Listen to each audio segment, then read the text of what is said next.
Hey guys, Aaron Cybertron Zhang here, and today I'm back with another episode of Road to Ranked, where I climb the online regulation HUGE VGC ladder in Pokemon Scarlet and Violet and provide live commentary as I go. In this video, I'll be showcasing a really powerful team featuring Choice Specs Charizard as well as Jumpluff. Charizard in general is really underrated and underplayed in the format right now, and the idea is a solar power sun boosted Choice Specs Charizard can just absolutely demolish everything with attacks like Heat Wave and Overheat. The team also has Ursaluna, which can operate both under Tailwind, which Jumpluff can use, as well as Porygon 2, which can set up Trick Room for Ursaluna. So you've got two really powerful modes where you can commit to Trick Room or Tailwind, and Charizard is just an absolute monster. As always, I'll do a quick breakdown of the team, but if you want to just skip to the battles, check out the timestamps down below, and thanks so much as always for joining me. If you enjoy, I'd really appreciate if you consider leaving a like on the video or subscribing to the channel. It really helps out a ton. Before diving into today's video, I just wanted to give a quick plug to VGC Reflections, which is a side project that I started with Marcus Statter, one of the greatest VGC players of all time. It's a podcast, and we've put out a couple of episodes already. We're aiming to put out a new episode every week or two, and the podcast will cover all things related to VGC, including event coverage, as well as just talking about general topics that we really find exciting. So the most recent episode just came out. We talk about Sneasler and Urshifu and all the discourse around it, as well as the role of luck in competitive VGC, and go over the Lille Regional Championships. Marcus and I really want to grow this for the community and make it into something that you all can enjoy. So it'd really mean a lot if you would go check it out. If you're interested in long-form VGC content outside of just me battling on this channel, then this is going to be one of your go-to places. So yeah, go check out VGC Reflections, YouTube, link down in the description below, and it's also on the common podcast platforms like Spotify as well as Apple. If you're interested in trying out the team, the rental code is on the screen, and there's also an accompanying PokePaste down in the description below. This team utilizes really powerful attackers like Choice Specs Charizard as well as Guts, Flame Orb, Ursaluna, and you can use two different means of speed control to enable them. Jumpluff here has the Tailwind, and Charizard's a Pokemon that really appreciates Jumpluff support. Charizard here also has Ghost Terra, so with Ghost Terra and Covert Cloak on Jumpluff, you can lead Jumpluff Charizard and immediately go for something like Sunny Day into Heat Wave to just blow things up. You can also lead Jumpluff Torkoal, go for something like Tailwind, Overheat to switch out your Torkoal with that eject pack, bring out Charizard, and then start dealing massive amounts of damage.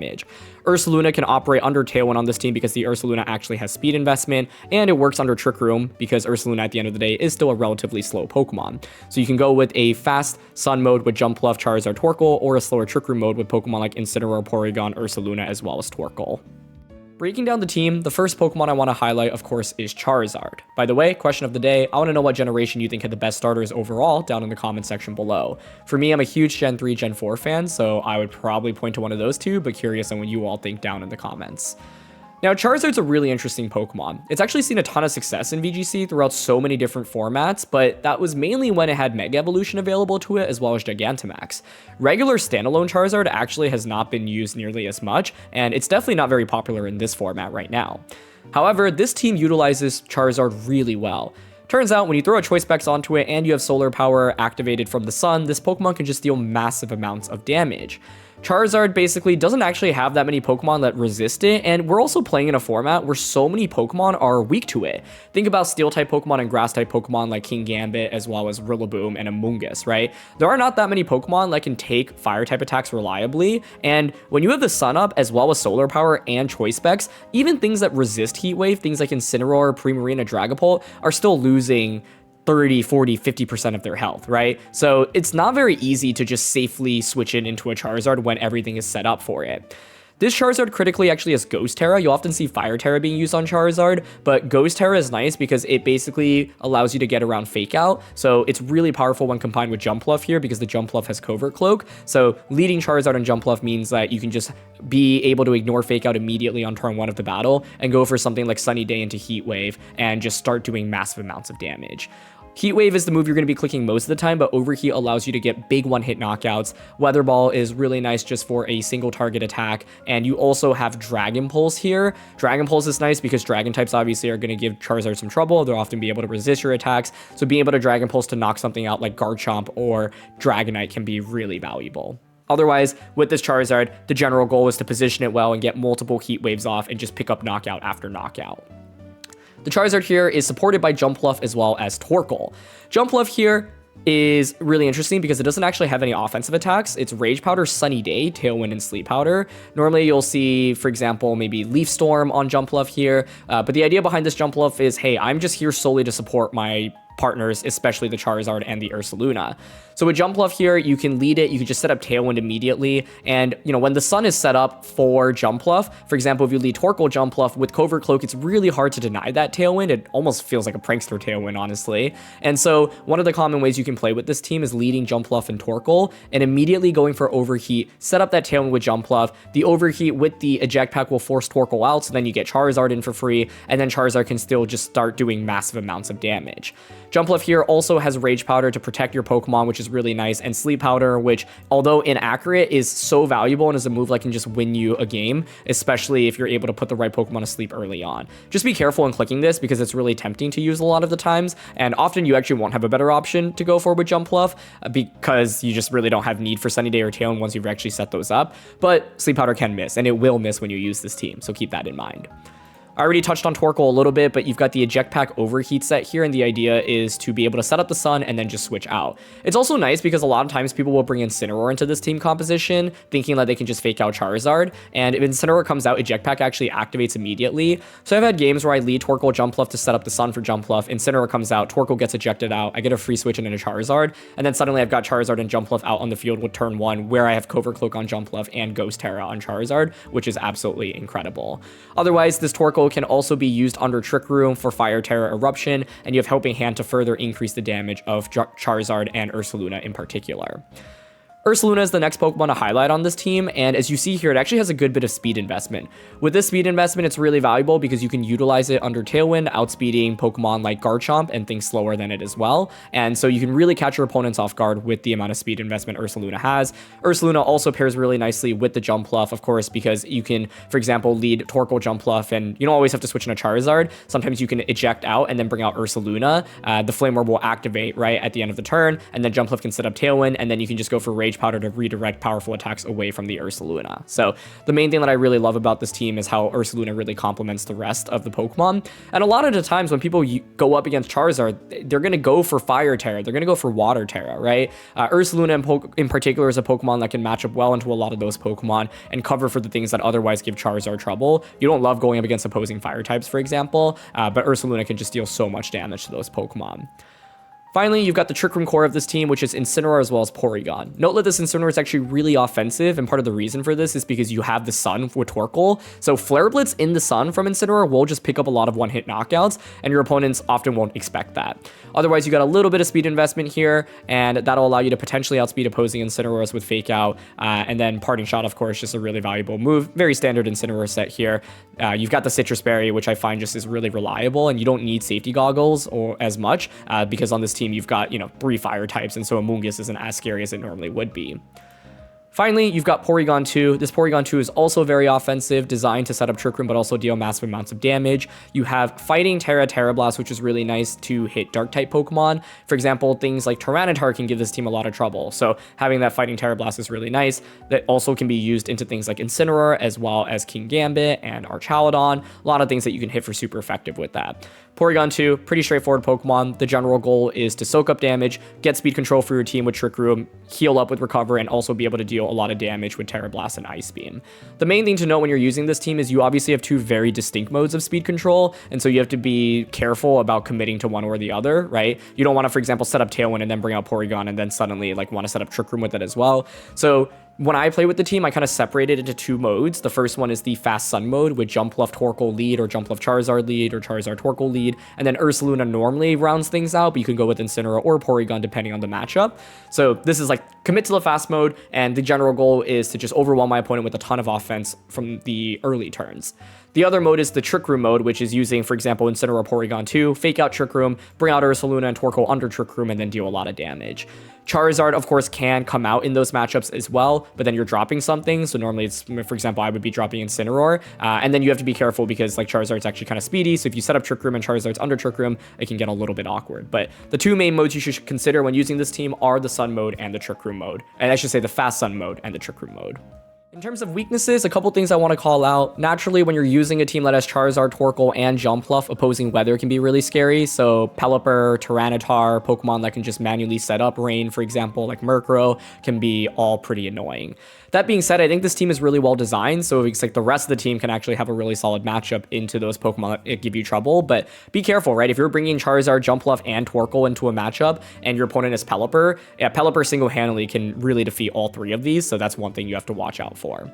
Another thing that I want to call out is that you will miss moves when you use this team, right? You've got Overheat on Torkoal, you've got Heat Wave Overheat on Charizard, you've got Sleep Powder on the Jumpluff. These are all high variance moves, Sleep Powder in particular, and a single miss can be really costly, especially with Jumpluff and Charizard, because Charizard has no bulk, right? So you have to accept that you will be missing when you use this team, and you just have to keep that in mind, because it can feel obviously really frustrating when you're missing a 90% accurate Heat Wave that would just win you the game, for example. And so a lot about this team is trying to find positions where you can even afford a miss, but just keep that in mind, right? A miss can be really, really costly, and unfortunately there aren't really better alternatives. Like, you just really want to use Heat Wave because it's such a powerful attack here on Charizard. Another thing to think about is that the Charizard here, of course, does not have Protect, and if your opponent knows about Ghost Terra and Covert Cloak on Jumpluff, that's something like they can play around. I had opponents who were really smart. They would lead, Incineroar, for example, and I'm like, oh, I can just Ghost Terra here and really punish them, but then they wouldn't fake out into Charizard, and instead they would just go for like knockoff into Charizard, and with Ghost Terra, I suddenly just faint to a knockoff, right? So that can feel really bad. And once you go for that Ghost Terra, it's mainly just trying to, surprise your opponent for one turn. You become more vulnerable afterwards. Otherwise, for example, if you're going with the slow mode with Incineroar, Porygon, Ursaluna, and Torkoal, you're going to be vulnerable to, for example, not getting your Trick Room set up. Ursaluna is obviously going to be weak to Intimidate. Torkoal here is going to be weak into things that resist its attacks, right? And in general, because you have 3 Fire-type Pokemon on this team, I think like Water Terras, Fire Terras can be scary. Ursaluna obviously can really take advantage of those, but if you don't bring Ursaluna into the matchup or don't position this properly, it can be tough. Charizard in particular, for example, if you're going up against an Assault Vest Pokemon and one that has a defensive Terra, it can be really spooky, right? So for example, Dragonite with Assault Vest or Water Assault Vest Ursaluna Blood Moon can be scary because those Pokemon still threaten Charizard with a ton of damage in return, and you won't come close to getting a one-hit knockout. So those are just a couple things to call out. And then with Jumpluff here with no attacking move, that's something your opponents can take advantage of as well. Okay, we've got Dragapult, Magmar, Rillaboom, Ursaluna, Goldengo, and Incineroar. I immediately think this is a really solid game for Charizard. Yes, they have resistances in Instant, Dragapult, and Magmar, but we're still doing like 40, 50+% in with Heat Waves in the sun. So I think this is probably Charizard, Torkoal, Jumpluff, Ursaluna. But you could make an argument for Instant as well, since it's good into Dragapult, Goldengo, intimidates the Rilla. I mean, I don't think they should bring Rilla in this matchup. And if Rilla doesn't come out, it makes our Ursaluna stronger. So I think it's going to be the bottom 4 here. Question is in what order. I think Jumpluff, Torkoal generally pretty safe with Charizard, Ursaluna in the back. You could also lead Charizard, Torkoal or Charizard, Jumpluff in this one. We do have Ghost Terra on Charizard, so I think that's actually an intriguing option because I could go for Sunny Day immediately with Jumpluff. But I think Torkoal here actually exerts pretty good offensive pressure, and I basically am guaranteed Tailwind. So I could either overheat if they lead, for example, Goldengo, Rillaboom. I can even overheat into Dragapult to put it in Heat Wave KO range. Or I can just protect turn 1, set up with Jumpluff. If they knock out Jumpluff, I get Charizard out for free, and then I can just helping hand Heat Wave. But I do think Charizard, Jumpluff is an intriguing league here because they have 2 Fake Out users, and we're Ghost Terra on Charizard. But yeah, like I said, I don't expect Rillaboom here. And if they lead Dragapult, for example, Dragapult's so frequently choice that we could potentially just Sleep Powder overheat into it. The downside of Sleep Powder and overheat obviously can miss. It's going to be Instant Goldengo. Okay, this is perfect for us because the Incineroar has the Intimidate, so we get ejected out. But with the ejection out, I get Charizard in for free. And it's Ghost Terra Charizard. So I can just send it and Ghost Terra turn 1 to get around Fake Out.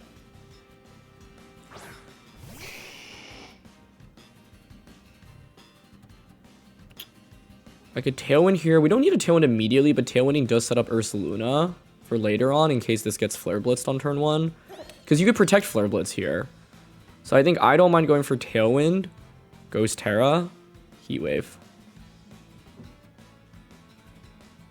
The best outcome here would be let they just fake out Charizard and go for like Flare Blitz into, or sorry, they fake out and then like Golden Go doesn't Terra and it just ends up fainting to Heat Wave. Beautiful. Yeah, this is why you run Ghost Terra on this Pokemon. So now we set up Tailwind and we get Heat Wave off, which is such a good start for us. Beautiful, and that just demolishes Golden Go. And look at that. Heat Wave, Choice Specs, boosted in the sun, does over 50% to Incineroar. Beautiful. We're going to take our Solar Power damage. Looks like it's Berry here on Incin, which is also good to know because it means I can actually Sleep Powder and Rage Powder safely against it. Normally, you would struggle against, for example, Safety Goggles. Dragapult comes out. I could just Heat Wave here.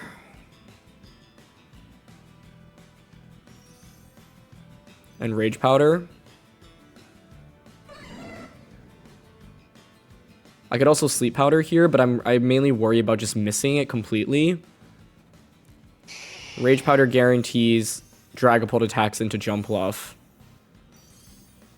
The thing is, like, Ursaluna in the back is not going to outpace this. They could Dragon Terra. Okay, I'm down for Rage Powder here, but it's scary if Dragapult, like, goes Dragon Terra Outrage. No Terra, though, which is already decent.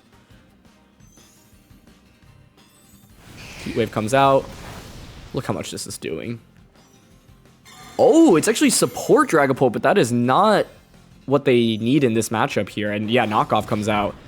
So this is just exactly what Charizard loves to do, which is just click Heat Wave a bunch. I can still miss the Heat Waves, obviously, but even with Light Screen up, we should still be getting knockouts here. So I'm honestly happy to just Rage Powder again and Heat Wave again. This is why Charizard is so strong. Like, we're going up against two Pokemon that resist it, and even then, we're still doing, like, over 50% to both, right?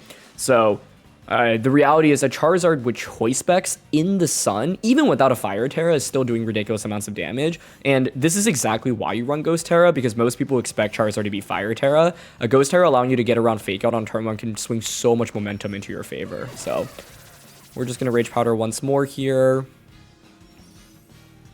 We've been lucky that all the Heat Waves have connected, so even though Light Screen's set up, we just use Charizard to destroy Dragapult and Incineroar, which is awesome.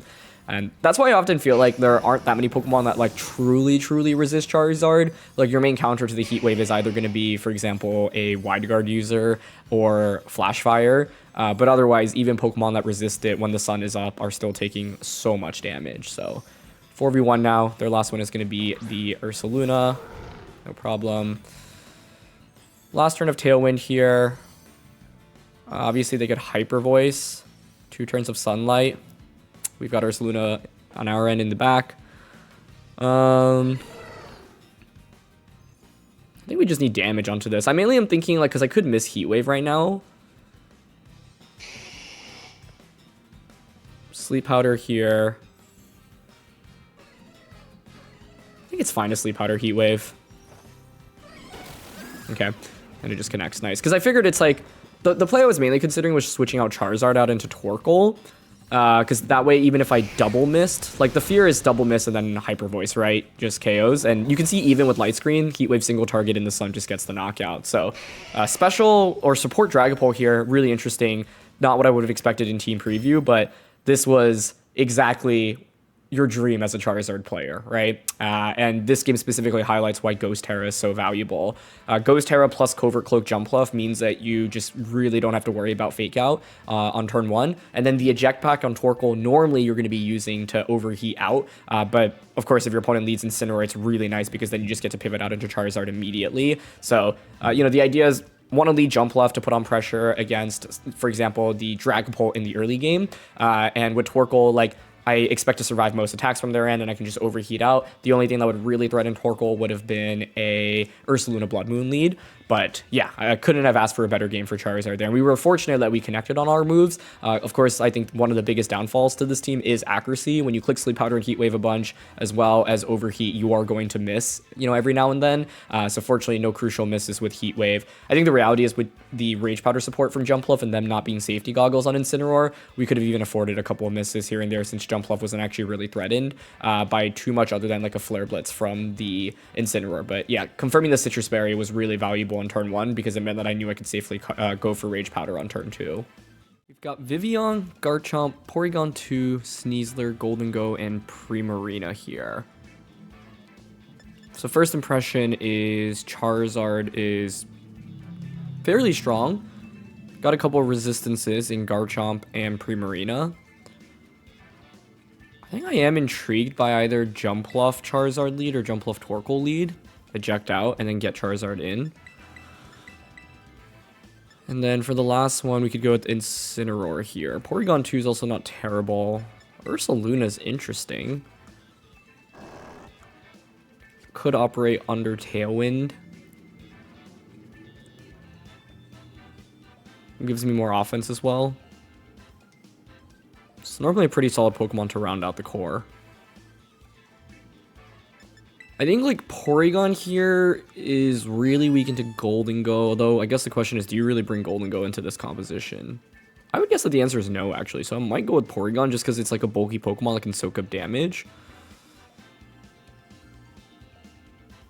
But I honestly think Ursaluna is interesting enough to bring here because it can operate under Tailwind, and if they set up Trick Room, Ursaluna can even thrive under Trick Room against their composition. So, let's see. But I think Charizard can put in a lot of work in this game if we position it properly. Like, the main thing is, even though, yes, they have Pokemon that resist Fire-type damage, like, in the Sun with Choice Specs, you're still probably taking 50% from Heat Wave. They're going to lead with Vivillon and Sneasler. Okay. I think the main interesting thing here is that you can only have a Focus Sash on one of the two Pokemon. Might be White Herb on Sneasler. I am down to Sleep Powder here since we've got the Covert Cloak. I think I probably want to Sleep Powder into Vivillon. And Overheat. Eject out into Charizard. Okay, nice. Sneasler protects. It could be a double protect, I suppose. It's not going to be. We miss Sleep Powder. And they Hurricane us.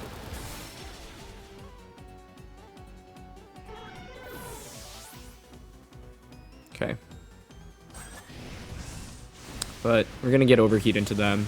Yep, it is sashed. Wow, if we had connected, we would have been in such good shape on turn 1, because I would have been able to eject Torkoal out, bring Charizard out, and then just Tailwind Heat Wave. So that's a little sad, but it is what it is.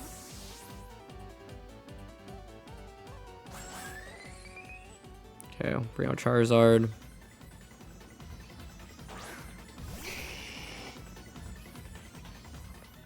And I will bring out the Torkoal. So Charizard's pretty well positioned now.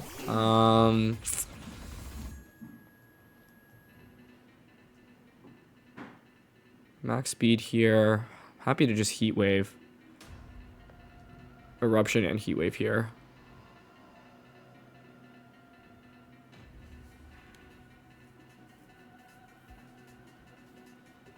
I could have maybe Terran Vivillon in turn 1 just to get around fainting to Hurricane.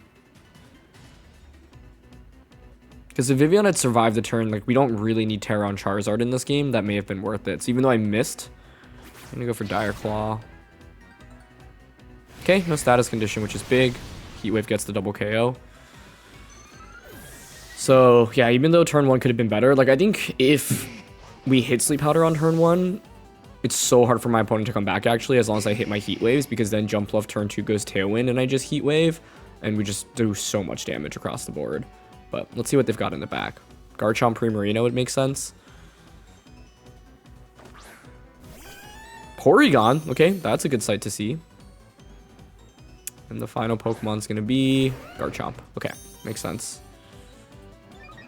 Download gives them a special attack boost. I wonder if there's any chance if Garchomp is slower than us. That would be really awesome. Got Ursaluna as the last one.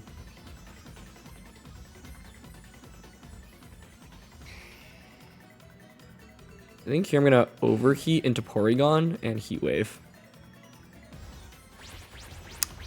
Oh, they just go for stomping. Okay. Well, it means I get Heat Wave off. So much damage.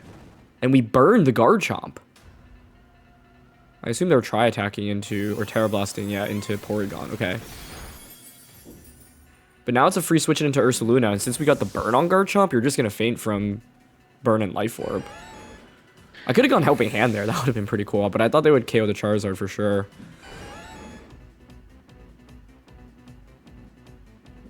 Okay. I mean, Charizard was incredible in this game. It knocked out 2 Pokemon and essentially did 75% to both of my opponent's Pokemon here. I think I can just Ghost Terra and Headlong Rush.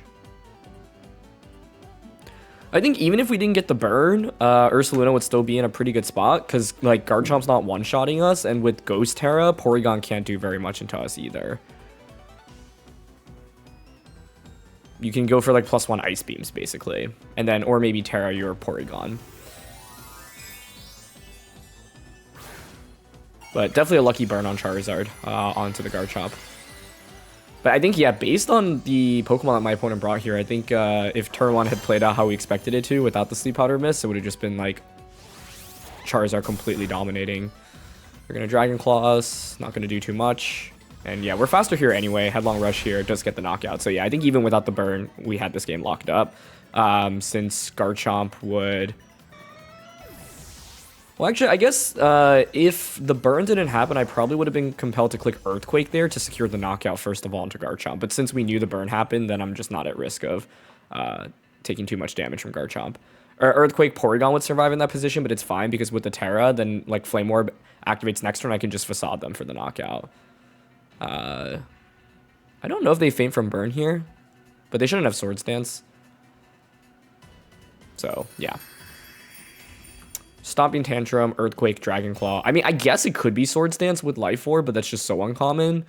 May have been worth just attacking there. I was worried that a critical hit, now that I was at -1 defense, would get the knockout onto us, which is why, yeah, opted to protect there. This match has Glimmora, Goldengo, Primarina, Talonflame, Dragonite, Garchomp. Dual Dragons here, as well as a Goldengo. I'm leaning towards the Trick Room route here. Mainly because Multi-Scale Dragonite and Garchomp, like... They're almost their entire team resists fire, right? We do have Dragon Pulse, though, which is compelling. But how do they really stop the Trick Room route from our end if I go Incin, Porygon, Ursaluna, Torkoal?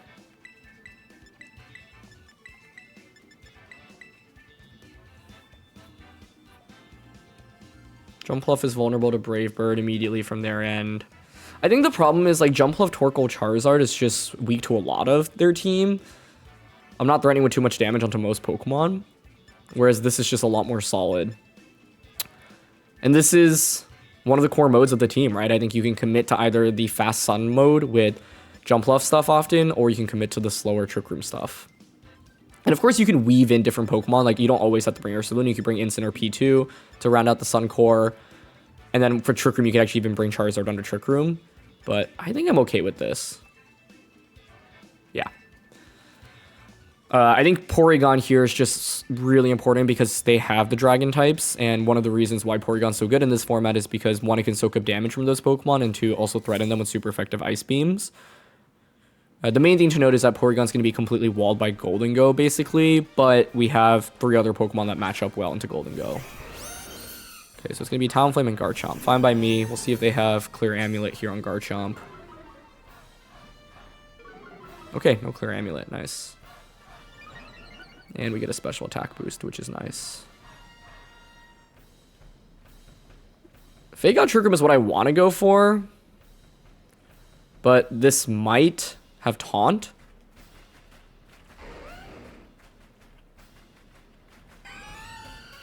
What's the worst case? If I fake this out, you can switch into Primarina right now. Taunt into me.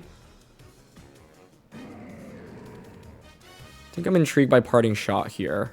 And Trick Room. If they have Taunt, so be it. That's fine. Okay, they do have it, yeah. Garchomp didn't protect or Terra, though, which I'm kind of surprised by, because I was thinking fake out Ice Beam into that slot. So this ends up being a pretty solid turn for them, but now I get Ursaluna in for free. So it could be worse. It's just one of those scenarios where it's like Talonflame can run Taunt, it can run Covert Cloak. I think fake out Ice Beam into Garchomp was a play I was heavily thinking about, or like double up onto Talonflame. But I honestly think this is still not a terrible outcome, because now Garchomp's at -2, so you probably want to switch it out. I get Ursaluna in for free, and Talonflame's not really applying very much pressure right now.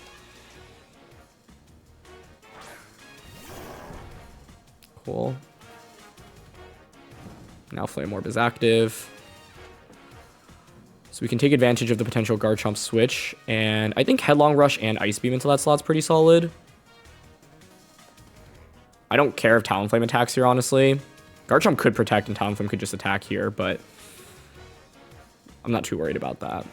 The idea here is to get a knockout, swing things a little bit back into our favor. We don't need Trick Room immediately in this game in order to win. Yeah, it would have been nice to just get the knockout there on Garchomp turn 1 with Fake Out Ice Beam. I just thought, like, they would make a play to cover for that, like Terra, but Garchomp does pivot out here. Cool, it's Golden Go, perfect. So that's just gonna get destroyed by Headlong Rush now. Terra Talonflame? When they're intimidated? That's surprising. Into what? I guess they did it just to survive a Facade here, so the idea is, hey, like, you're not gonna get any damage off with Facade, but I'll gladly take that. And they just Brave Bird into us, but you're at -1, so yeah, that barely does damage. Cool. Headlong Rush into the Garchomp slot. And Headlong Rush Ice Beam basically covered for anything, right? We knew Garchomp was likely going to switch out. You could protect there, but then you're stalling out a turn of your own Taunt, and then, like, you're not going to do that much damage the next turn. And so the idea was to just get guaranteed damage there. And a +1 Ice Beam does so much to Talonflame there. So, yeah, I don't know. I think, like, going for that Terra, even if I did just launch Facade into Talonflame, I guess what they're thinking is then I just get Golden Go out, and then, like, Golden Go Talonflame applies a lot of pressure. But I think it ends up working out really well in our favor. Primarina comes out now. We're fighting Terra. Last turn of Taunt here. I can just Ghost Terra this.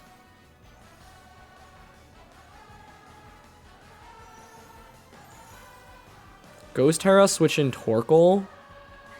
Facade Primarina.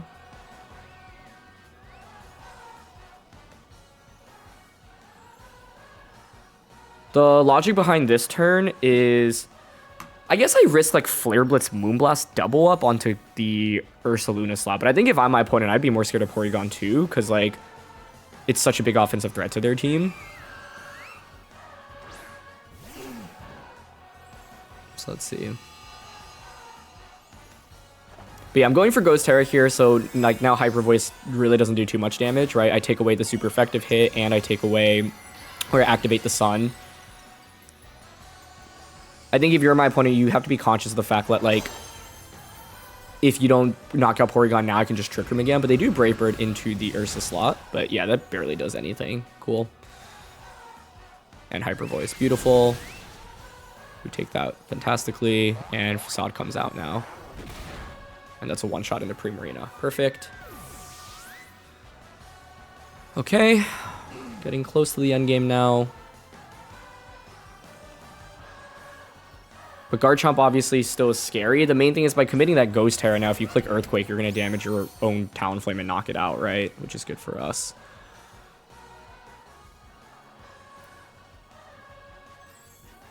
I think I can sacrifice something here. They could obviously just Stomping Tantrum here, like Brave Bird or Flare Blitz here. I think I'm down to switch Incin in.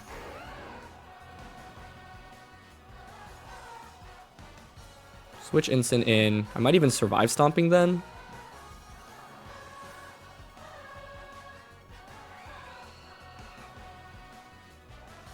I think switching Incin in Protect here is fine. This turn was interesting, mainly because even though I have a really big lead, like, there's still offense from Talonflame and Garchomp, but the thing is that, like, Talonflame gets 2 attacks at most at this point, right? Pretty free to get this Intimidate off onto their end. I think there may have been merit to attacking with Torkoal here, honestly, instead of protecting, because they might stomping into the instant switch in. It's Brave Bird coming out there, okay. Which we would have survived. Oh, they're going to Earthquake, okay. Yeah, I don't think that's right. I mean, it's great for us, but yeah, the reason why is because you always knock out your own Talonflame in doing so. Whereas Stomping would have at least, like, allowed Talonflame to maybe threaten with 1 more attack. So even though they ended up having Taunt here, like, we didn't even set up Trick Room and it was fine because we had so much offense and defense to work with, right? So we can Fake Out now, but with them being intimidated, they can obviously just Earthquake everything from this angle.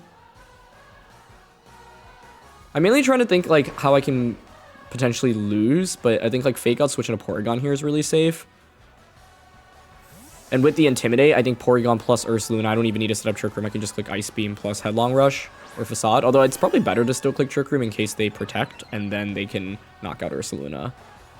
But we'll probably faint from Rough Skin here, and that's okay, because it grants me a free switch in out now. We know you're not Covert Cloak, since we already saw the Life Orb. They flinch. Cool. Ursa comes in for free.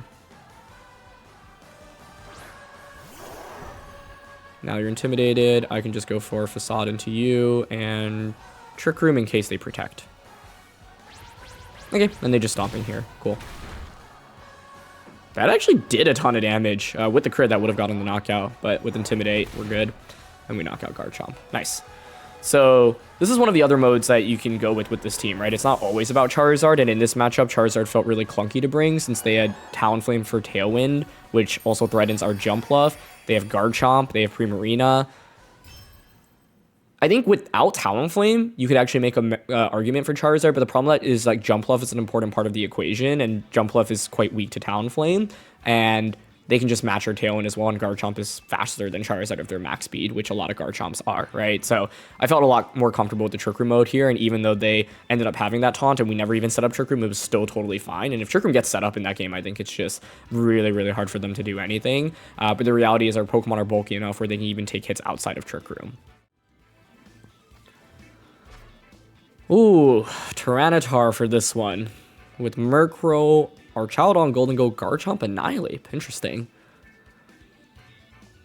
Tyranitar is obviously a huge problem Pokemon for Charizard, so we probably want to lean into Ursaluna. I mean, Ursaluna looks incredible in this one, if we get it in the right spot. Murkrow could have Taunt. Could be Scarf Gambit Annihilate as well. I've also seen Focus Sash coaching, Assault Vest. A lot of different sets on that, potentially. Power Absurdity, our Child-on makes sense in this one. Should be an Ursaluna angle. Porygon 2 is extremely vulnerable to Murkrow Taunt.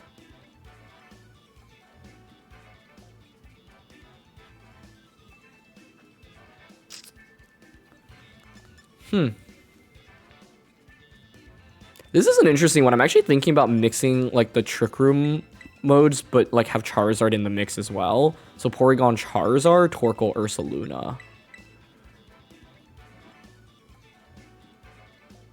I'm not sure this is, like, objectively the best direction to go in, but I'm interested in trying it out because I actually think Charizard is still quite good into their team if we either, like, eliminate Tyranitar or get rid of Murkrow. Like, the problem with Murkrow here is it might have Rain Dance, right?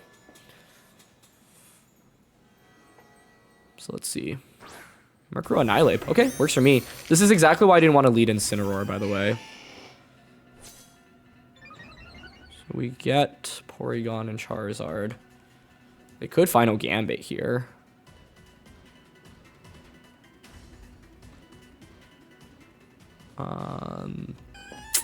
Final Gambit. And Taunt. Like, I'm kind of intrigued by just Ice Beaming and Heat Waving here on turn 1.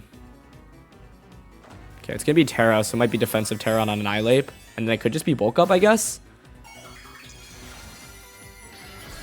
Okay. Fire Terra. That's definitely a little scary, but Ursaluna now obviously can just go for ground type attacks to crush it. And it is taunt. Okay, so we should knock out Murkrow here on turn 1, which is big. And no Tailwind for them either. Unless I miss. That sucks. Oh, that's unfortunate. And they're going to bulk up. Okay. Knocking out Murkrow there would have been huge because it would have denied Tailwind. And Charizard is naturally faster than so much of their team. Oh, but Ice Beam one-shots anyway. Okay, cool.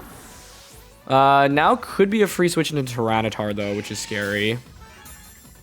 And it is bulk up lefties, Annihilate. Not what I would have expected in Team Preview, honestly. Let's see if it's just T-Tar coming out. It's a good spot for T-Tar. It could also bring out Garchomp. Yep, it is T-Tar.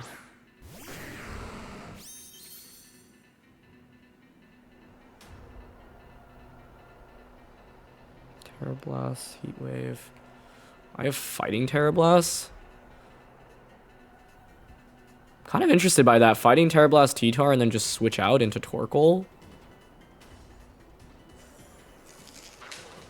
Annihilate's not a huge threat yet.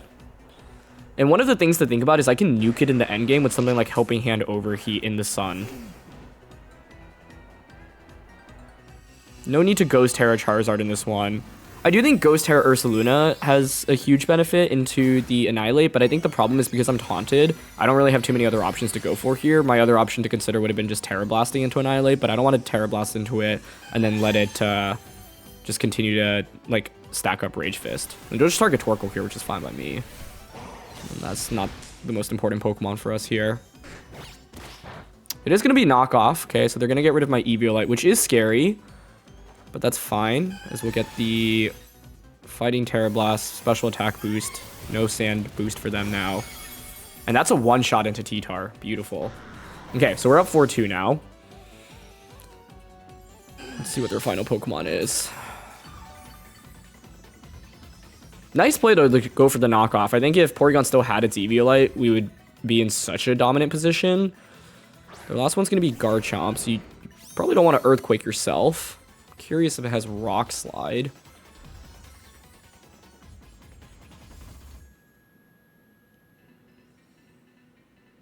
They could double up onto a slot right now.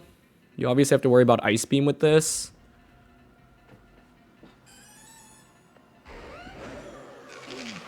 Ursaluna should win against Garchomp in the long run. They could just protect Earthquake here, but you're so vulnerable to Ice Beam that I think you need to either double up on a Porygon or protect. But I think Annihilate's always attacking here. So I think I'm interested in Terra Blasting Annihilate and Eruption or Overheat into it. Nice. Garchomp protects. Cool. They're just going to Rage Fist us. We should survive this, I think. Sweet. Terra Blast comes out. Overheat might just KO, honestly, if we don't miss. Let's see. Nice. Cool. That grants me free switching into Charizard now. Oh, actually, I think it's better to just go into Ursaluna, right? Because the Flame Orb activates, and then I can just Facade into Garchomp. I'm just really glad Porygon was able to one-shot the Murkrow in this one. Because the Heat Wave miss was really scary. Yeah, but now we get Ursa in for free. And Facade, just demolish them. Taunt wears off. Flame Orb activates. Perfect. Yeah, I think, like, in that situation, I was willing to double up onto Annihilate because I was like, is Garchomp ever really just gonna let itself, like, be vulnerable there? And I figured if the answer is yes, you'd be doubling up on a Porygon, but then if I Overheat, I get a ton of damage off, and then I get a free switch in into the Charizard, right? So that was kind of the logic there. Now I can look towards clicking Trick Room here and Facade. Yep, they just go for Earthquake now. And Ursa takes that comfortably. So it was cool to be able to kind of fuse in Charizard into the Trick Room component here. I think there's so many different ways that you can play with this team, but when I first saw the team, I was like, there's two very clear modes to me, right? One is just the Sun mode with Jumpluff, Torkoal, Charizard, plus the fourth, and then the second is the Trick Room mode with Porygon, Incin, Ursaluna, Torkoal. But as you can see, you can like fuse in Charizard as well, right? And the value of Charizard in this game was essentially forcing them to Terra immediately with Annihilate, so denying them defensive Terras with anything else. And Porygon was an absolute beast in this one, right? With the Terra committed on Annihilate, I could just deal super effective damage to Murkrow, Garchomp, and Tyranitar and one-shot all of those with Ice Beam and Terra Blast. And fighting Terra Blast on this set, really valuable, of course, into Pokemon, Dark-type Pokemon in particular, right? Tyranitar, Incineroar, King Gambit, all super, super helpful against. And so, yeah, being able to one-shot the Tyranitar was really satisfying here, and Porygon with that download boost is just an absolute menace. Whoa, this is cool. They've got Executor with Gallade, Indeedee, Torkoal, Vikavolt, and Ursaluna. It's very similar to the Executor team that we actually just featured on the channel. If you want to see me play with a similar team, check out the video down below. The only difference in terms of Pokemon is actually Vikavolt over the Hisuian Zoroark. Interesting.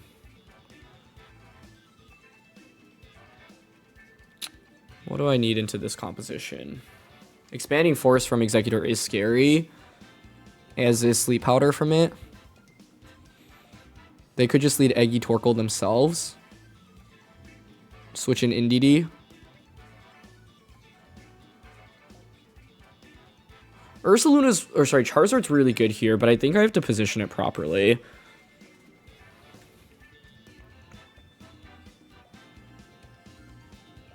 Although Jumpluff Charizard is interesting to me here. I kind of like that, yeah. Jumpluff Charizard. Incin P2. I guess Torkoal is interesting here because if they set up Trick Room, I can use my Torkoal under Trick Room.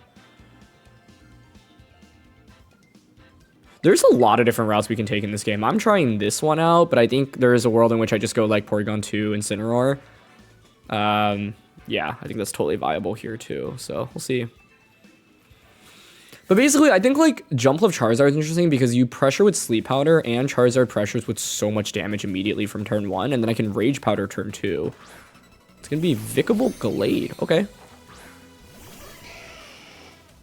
The threat of Wide Guard here. I have Sleep Powder pressure. This could Fire Terra.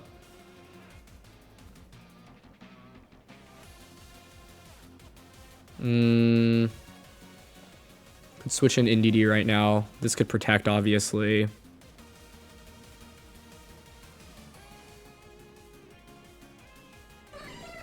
I don't want to get Wide Guarded here. I think I lean towards Sleep Powder into Gallade. Overheat into Vikavolt. And honestly, even if Trick Room goes up, then I get Torkoal out under Trick Room, so it's not even that bad. But I'm expecting Terra on Gallade here, turn 1. Like, protect Vikavolt, Terra, Gallade, try to Trick Room. But it's Vikavolt going for the Terra. Into Terra Electric, though. Okay. It could be Assault Vest, which would be helpful for them here. Yeah, and they go for Wide Guard. Okay. Well, let's see if Vikavolt survives this. We are going to miss the Sleep Powder. Happens. But Overheat connects. Choice Specs boosted. That's a 1-hit KO, yeah. This is what makes Charizard so awesome. I think people always expect it to just click Heat Wave, but I figured like the worst case scenario there would have been Protect, Vikavolt, Gallade, just Trick Rooms on turn 1. But then I would expect Gallade to commit the Terra there as well, so then it's like we'd have to miss Sleep Powder and they would probably commit Terra, and it's not like the end of the world for us. But yeah, I think they were just fully expecting for me to click Heat Wave, thinking they'd be safe. Might have even been Discharge coming out from the Vikavolt. So really strong start for us here. Especially with Terra being committed. Torkoal now in the back for us is really interesting. I can switch it in, turn Charizard on, and Overheat. Or I can... Okay, they bring out Indeedee. Yeah, Torkoal I think right now is looking very powerful. This is Fire Terra on Jumpluff, Psychic Seed here on Indeedee. If you have Wide Guard on Glade, you should have Trick Room and then Dual Attack, so I'm guessing this doesn't have Protect. Follow Me here into Trick Room makes sense from their end.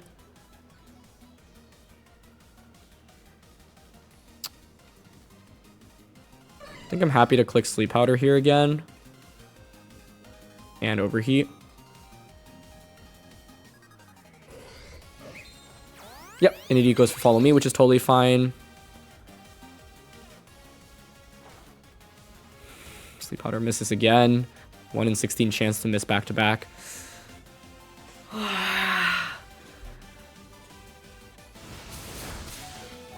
Survive Psycho Cut, though. Okay.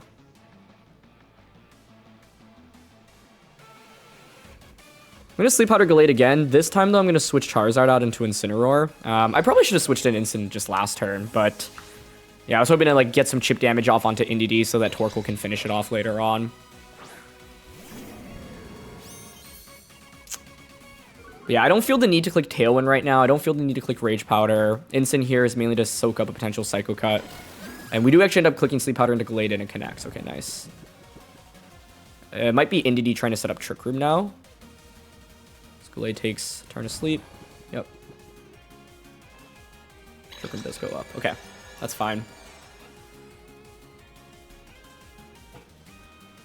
They don't have Terra available to them.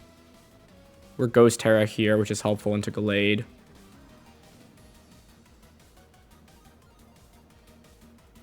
I lean towards wanting to bring in Torkoal right now. Ghost Terra, Flare Blitz into Indeedee. I think the one thing I have to be careful about in this endgame is...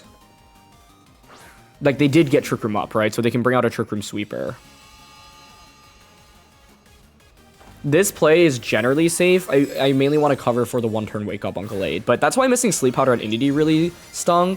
I mean, it stung on both Pokemon because they went for a move... like with Indeedee, they went for Follow Me, right? So like they wouldn't have been able to burn a Sleep Turn immediately. But we'll get Flare Blitz in Sun into Indeedee. Almost gets the one shot. Okay. Okay, Gallade stays asleep. Nice.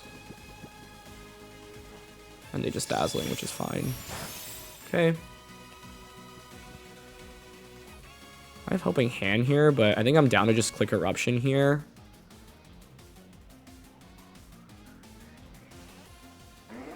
Eruption and Flare Blitz into Gallade. Yeah. This is why I want to bring Torkoal in the matchup, right? I know that you're either going to commit to Executor or you're going to commit to Trick Room, and if you commit to Trick Room, my Torkoal outpaces your team. Gallade does wake up and get Wide Guard off, but like this is fine because what do, right? If you're clicking Wide Guard and you're not switching out the Indeedee slot, it means you're just clicking Dazzling Gleam. So I think what they needed to do here was hard pivot Indeedee into their 4th Pokemon in order to have more offensive pressure. Because the reality is this next turn, you're still not scaring me, right? Flare Blitz is doing so much damage to Gallade in the Sun, like at least 60%. Well, that's a one-shot, what? If that was a one-hit KO, maybe it would have been smarter to just overheat into the Indeedee slot, honestly. But I eat up my Citrus now. Terrain is also slowly expiring, which is good, so then I can just Psycho and Instant for Fake Out later on. I'll go for Gleam, yep. Charizard being able to nuke with Overheat outside of Sun on turn 1, though, was just so huge. And the last one's going to be Ursaluna. Perfect. Okay. So let's just double check the field state. 3 turns of Trick Room, 3 turns of Sun, 2 turns of Trick Room, 1 turn of Sunlight. I did not read that right. 3 turns of Sunlight, 2 turns of Trick Room, 1 turn of Psychic Terrain. So what we can do here is just Eruption and then switch this out into Jumpluff. You've already committed Terra on Vikavolt in the beginning of the game, so then I'll just be able to bring Incin back in. Psychic Terrain no longer will be around. I get Intimidated into Ursaluna, I Fake Out into you, and then we can just end the game with Charizard. Jumpluff has done what I needed to do in this game. Ursaluna protects, that's fine. And they go for Follow Me. Okay. I guess they're thinking, well, I'm never going to get... I don't have another move to go for with Indeedee. But I think if you don't feel like you have a move to go for, you could try to reverse Trick Room. Although, yeah, I think what's really awkward about this matchup for my opponent is like the way the speed tiers are sandwiched, where they don't want to set up the... like, they want to set up the Trick Room, right? But my Torkoal is just able to outpace their whole team under Trick Room. So, Ursaluna, Flame Orb activates. 1 turn of Trick Room, 2 turns of Sunlight. We can just go for Eruption here. And switch back out into Incin. Eruption, switch back out into Incin, and then Charizard Weather Ball, or Overheat or Dragon Pulse. Really anything should just end the game if Eruption doesn't one-shot here. But it is single target Eruption, so let's see. Okay, doesn't get the KO, but that's fine. They'll Earthquake here, maybe. Nope, it's actually Facade, which we survive as well. Yeah. But all I needed is damage onto the Ursaluna because Trick Room expires, and then once we get that damage off, Dragon Pulse from Charizard is a guaranteed win, right? So, yeah. Just Eruption now. Fake out.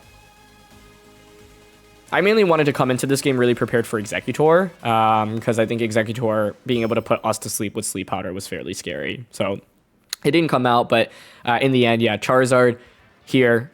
I think people often don't expect it to do as much damage as it does when the sun isn't up, and when you're not like getting a super effective attack off, but like Overheat from a Choice Specs Pokemon is still an absolute nuke, right? So being able to one-shot the Vikavolt just gave us a huge advantage, and this is a good example of a game where we missed 2 Sleep Powders and an Overheat, but you are going to miss with this team, so it's really important to not get too frustrated by it. None of those were like game-defining misses. Yes, if we had connected on them, I would have had a pretty huge advantage, but even with the misses, it was still fine, and we kind of baited our opponent into setting up that Trick Room. We were able to get the Torkoal out, and then was able to just put in so much work, but Charizard's so essential in that early game for us to knock out Vikavolt. Okay, that's a Barraskewda, which is really interesting. Barraskewda, Primarina, Golden Goat, Gothitelle, Mungus, and Incin. This is definitely a Charizard game to me, I think. Especially because we have Ghost Terra with it, which would allow me to pivot out of trapping from Golden Go. I honestly think I'm down to just lead Charizard plus Torkoal in this one, set up the Sun for this, because like Charizard's not really threatened by too much on turn 1 here. With Ghost Terra, I can just Ghost Terra Heat Wave immediately. So I'm down for these two. I don't even think Jumpluff's that necessary in this one. I like Ursaluna for sure. And then for the last one, Incin or Porygon. Prefer Incin for something to threaten Barraskewda with. Yeah. I think the value of Jumpluff would be leading it and having Covert Cloak with the Charizard next to it.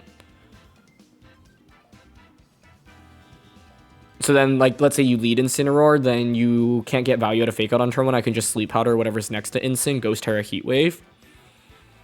But one thing to be careful about, had I committed to that, is, like, Safety Goggles Incin.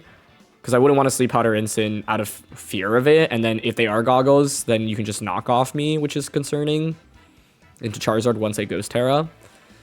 But, I don't know. I think Charizard Torkoal here just looks really strong. And with Ghost Terra, I think it's like if they lead Incin Goth, I can just straight up Ghost Terra turn 1 and like Heat Wave Overheat. It is going to be Incin and Golden Go. Okay, that's fine. The Torkoal now gets ejected out, which is totally okay with me. Honestly, I can just bring out Ursaluna, I think.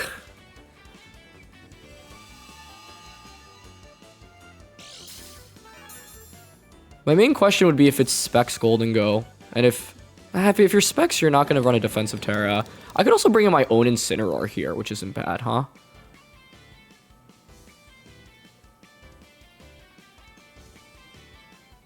I kind of like Ursaluna here, because I want to bait them into clicking Fake Out on Charizard.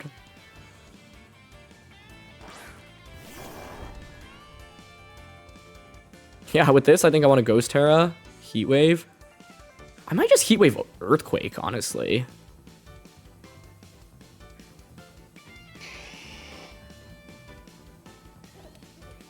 Okay, I'm down. The downside in this is I'm going to be Earthquaking my own Charizard because I'm getting rid of my Flying type beam, but I think that's still fine.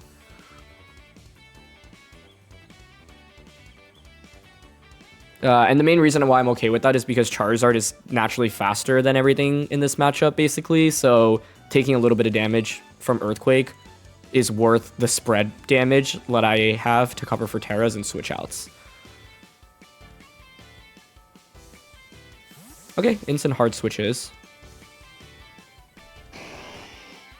What's coming out? To Gothitelle, that's fine. By going for Ghost Terra now, I can even switch out of your Perish Trap. But I don't think Goth survives this turn. Let's see. Yep, Golden Go does Terra. Okay, fine by me. I mean, if you're Terraing, I would expect you to be like Water Terra. Dragon Terra also makes sense. The question if you're Dragon Terra is, do you click Make It Rain here, or are you Nasty Plotting this turn?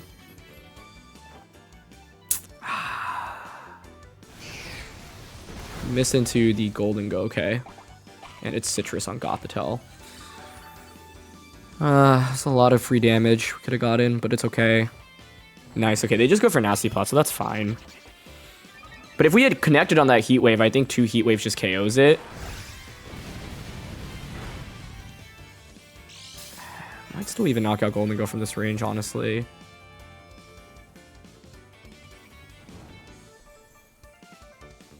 Yeah, we also missed the knockout on Goth by like 1 HP there, which is a little unfortunate.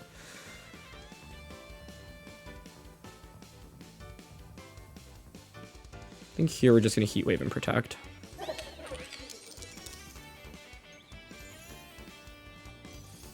Yeah, especially with them being lefties. I think Charizard Heat Wave plus Ursaluna can kind of just crush everything. The problem now is they can protect Gothitelle and click Make It Rain. Oh, that's interesting. Okay. They're going to protect the Golden Go here. I'm honestly fine with that, because now I can pivot in Instant this next turn. Unless we miss Heat Wave on Gothitelle as well. Okay, we don't miss. That's good. That's out of the way. More lefties. Recovery for Golden Go. You can bring out Instant now.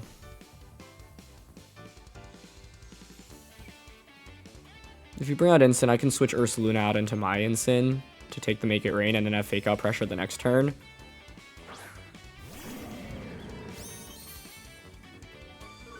But yeah, if we hadn't gotten the miss, I think like here the Golden Go would just faint to another Heat Wave and I could just Heat Wave Headlong Rush really safely. But I think I will Heat Wave here. Pivot out into our Instant. Okay.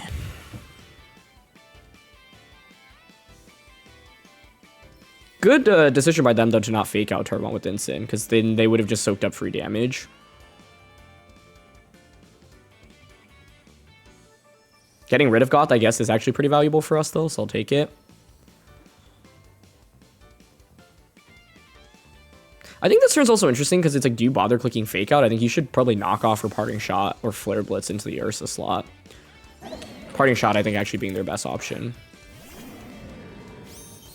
But if you Parting Shot, actually, and I would have survived, then Heat Wave plus, like, Earthquake would just knock out Golden Go. Another dodge. That really sucks. Okay, they go for Make It Rain. Yeah, because if we had connected on that, it would have been a knockoff KO range. So, unlucky. But you're going to miss when you use this team, right? It is part of the game. Good knockoff, yeah. Okay. Golden Go continues to heal up. Yeah, it just stings because like all of that damage really adds up, and now I kind of get outsped by them, which is a problem. I'm gonna bring out Ursaluna here.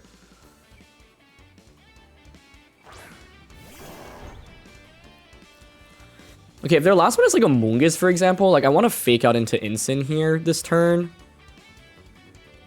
I could see this switching out as this protects.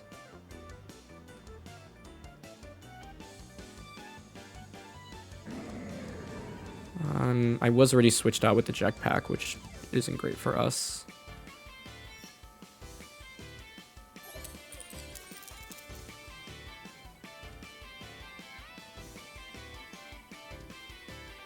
I'm leaning towards just Fake Out Facade into Instant.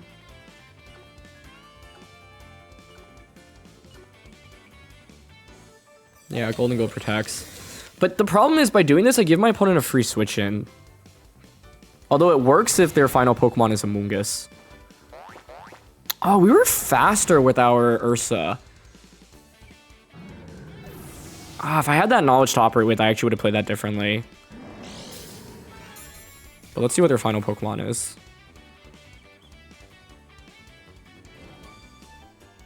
Because Make It Rain isn't going to one-shot either right now. I'm hoping to see a Mungus, but Mungus into this matchup would be... Yeah, it's Primarina. That makes sense. can just make it rain Hyper Voice.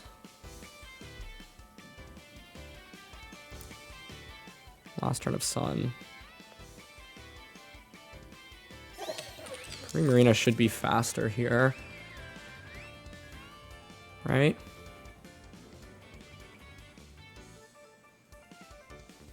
Maybe not?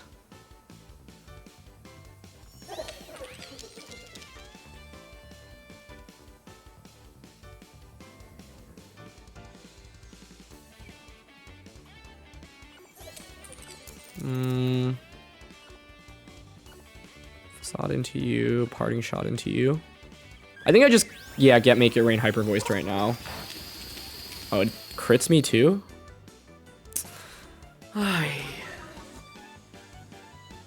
If the Ursa was actually faster in the end here, that may have been a defining crit too. Oh, we were faster too. Wow. Because we would have knocked out the Golden Go. I suppose they were still Hyper Voicing though, and I'm not sure Instant plus Torkoal beat the Primarina anyway, so I think I might have still lost. But yeah. The other play may have been then to actually get the knockout onto the Primarina there with the Facade. But I think because Ursaluna is so fast, I should have like accounted that a little bit better into this one. Actually, the question then would be if they didn't crit, like, do I survive Hyper Voice because the sun is still up and I get a parting shot into you? The answer may have been yes, honestly. And if we survive, then we just outspeed Primarina and then knock it out with the Facade. So, yeah, this one kind of stung since we definitely had the tools to win. I think Charizard was a really good pick into their team, but yeah, we just missed Golden Go 2 different times and got crit. But I think I probably could have still played better. I think Pokemon choice-wise was fine. I don't think Jumpluff would have changed much. Turn 1, instead of going for Earthquake onto myself, I could have gone for Headlong Rush, which would have just immediately eliminated the Gothitelle. But then they get a free switch into the instant anyway. Yeah. Like, not knocking out Gothitelle actually would have worked out better for us in the end, but we needed to connect on the Heat Waves, and unfortunately we didn't get a single connect there. So, yeah, missing the back-to-backs onto the Golden Go was really tough, but I mean, this game, I think, is really valuable because it highlights one of the pitfalls of this team, which is that you are using a lot of inaccurate moves, and Charizard is really frail, so you don't have that much margin for error when Charizard specifically is missing, and the misses, I think, really ultimately cost us in this one. But, I don't know. I think it was still doable, knowing that I had the faster Ursaluna. I mean, I got crit anyway, so I guess the crit took any chance away from winning. But I'm thinking, like, even with the move that I made, because of the move I made, you know, I was like, okay, maybe I'll be faster. Yeah, it's a question of whether or not the Ursaluna would survive, like a Hyper Voice, like a Make It Rain plus Hyper Voice combo, and Hyper Voice would be in the sun, and they'd Primarina be at -1. Because all we would need is, like, enough to survive 2 ticks of burn, and then a Facade will just outspeed and KO the Primarina. Okay, we've got a very classic Sneasler balance team with Dragapult, Primarina, Volcarilla, Gambit. First impression is that Charizard kind of cooks here. It just does so much damage. And it's pretty hard to stop, in my opinion. The main thing is we want to ideally get good speed control for it, so Tailwind. So I think we could just lead Jumpluff plus the Torkoal here, Charizard in the back. For the last one, Porygon does have Ice Beam and Terra Blast, so it would allow me to hit a bunch of their Pokemon, but I don't think you bring Gambit into this matchup anyway. If I were them, I would go Primarina, Sneasler, Pult, Volk. So let's say they go with those. What would be my best final pick? Instant would give me a Sneasler switch in. Porygon's not really that powerful into any of those, other than Dragapult.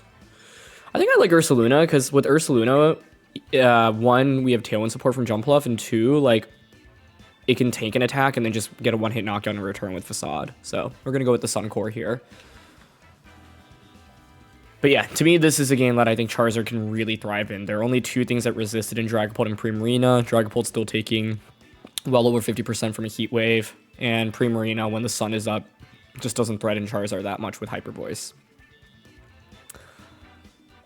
But I'm going with Jumpluff plus Torkoal here because I want to guarantee Tailwind being set up, and I can just go Tailwind Overheat on turn 1 with pretty low downside. think I'd probably Tailwind Overheat into the Dragapult slot to put it in Heat Wave KO range if they lead that. It's going to be Gambit Sneasler, which is fine by me. Okay. Honestly, kind of surprised to see Gambit being led here, but I don't mind. Turn 1. Gambit probably wants to Terra. We have Sleep Powder here. I'm down to Sleep Powder into Sneasler. I mean, we have Eruption here, so I could just Eruption.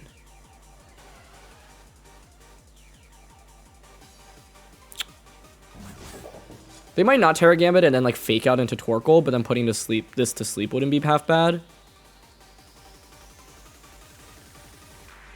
Yeah, so I'm down to Sleep Powder here.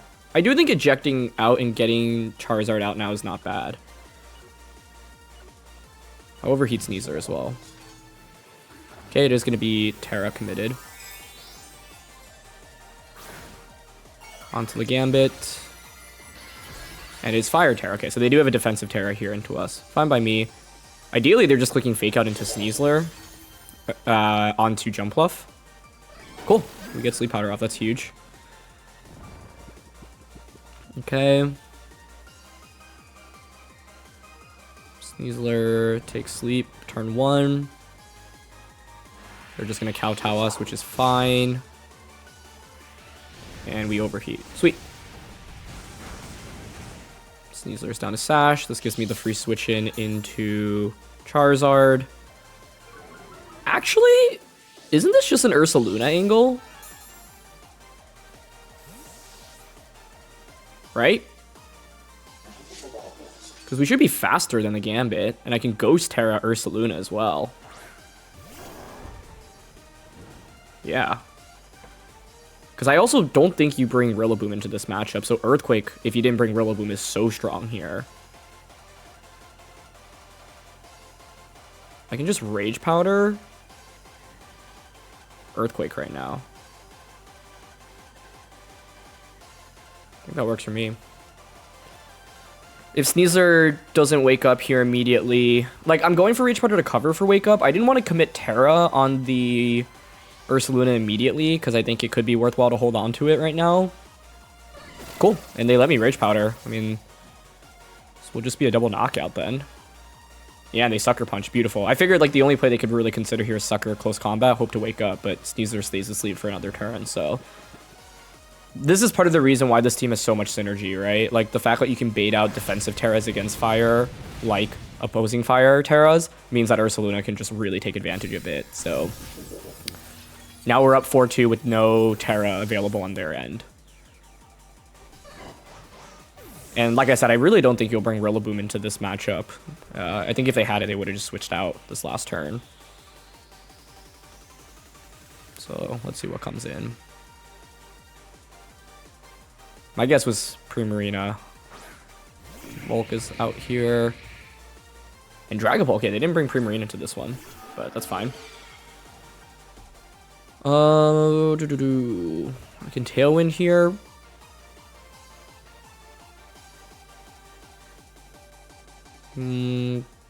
Tailwind. This Ursaluna is 85 speed, so it allows us to outspeed Volk. Dragapult should be choiced. I think Tailwind plus Headlong Rush into Dragapult's always okay. Because Volk could protect in this position. Get Tailwind up. Yep, they just darts. It's fine. Okay. Nice. Get the one-hit knockout on a Dragapult. And now it's just a Charizard waiting room. You Heat Wave, get a double KO. I bring out Charizard. Helping Hand. Crush the Volcarona. Oh, they actually opted for Giga Drain. Okay, fine by me. Opting for recovery there. Makes sense. But now I get good old Charizard in. Cool. Specs, Sun. 2 turns of Sunlight, 3 turns of Tailwind. I think here I'm happy to just switch in Torkoal, since Jumpluff's not doing anything for us in this position anyway. And feel like Weather Ball should just knock out Volcarona. I don't want to risk missing Heat Wave and Overheat, and even if we, like, don't KO, Volk is not really doing much in return, right? Your best bet would be to Quiver Dance, I guess. But let's see. Sun boosted Weather Ball. Specs, Solar Power. That's a one-hit knockout. Beautiful. This was a really cool game because we got to feature the strength of both Charizard and Ursaluna into what I think is a fairly standard team composition. And they ended up being Fire Terra Gambit. I think a lot of the times the, Gambits on these teams can run a lot of different sets. You can run Assault Vest. You can run, like, the classic I would expect is the Black Glasses, Dark Terra, Swords Dance, but we've seen new Terras being adapted onto King Gambit, especially to deal with, like, opposing Sneasler, for example. But in this game, I think it shows the flexibility of leading Jumpluff Torkoal, right? Because you can eject out and you don't have to go into Charizard every time. Ursaluna is also a really strong Pokemon to go out into, and Ursaluna under Tailwind is an absolute menace as well. So yeah, with Rage Powder support from Jumpluff, like, Earthquake was just so well positioned, and normally the thing that's going to counter Earthquake is Rillaboom, but are you really going to bring Rillaboom into a matchup with Charizard, Torkoal, and Incineroar? It's very unlikely, right? So with that, I had way more confidence clicking Earthquake, and it made things super easy for us, basically. The turn where they had Gambit plus the Sneasler out on the field next to each other. All right, another game against Fetty Compo. We have played against him a bunch at this point on Road to Ranked. Of course, one of the best players from Europe, top 4 at Worlds in 2023. He's got Archaludon, Goldengo, Ursaluna, Incin, Dragonite, Whimsicott here. What do I want to lead with?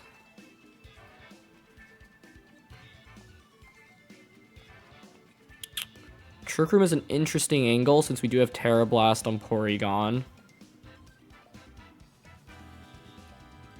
Charizard, generally, I'd say into multi-scale Dragonite's a little bit spooky.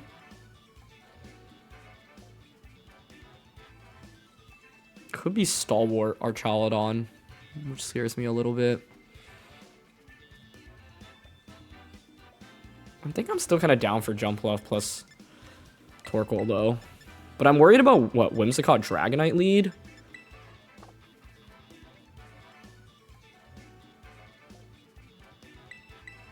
Jumpluff. I feel like I should be going Trick Room into this comp.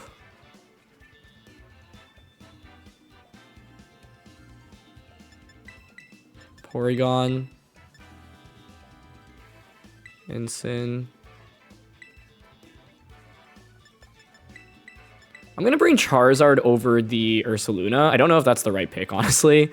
But Charizard's spread damage feels really strong, and it means that I don't have to commit to Trick Room in going with this. So, we'll see. If there weren't Whimsicott, I think I would just lean fully into Charizard, but I think Whimsicott being able to pressure with its own Tailwind, like Whimsicott Dragonite with Scale Shot Dragonite, I think is just really spooky. But it was Incin Ursaluna, so I think Jumpluff Charizard actually would have been fine here. Or Torkoal, because it would have just gotten ejected out.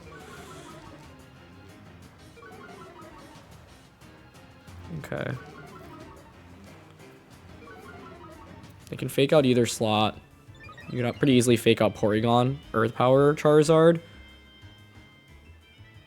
Or, sorry, Earth Power Incin. This is probably Assault Vested if I had to guess.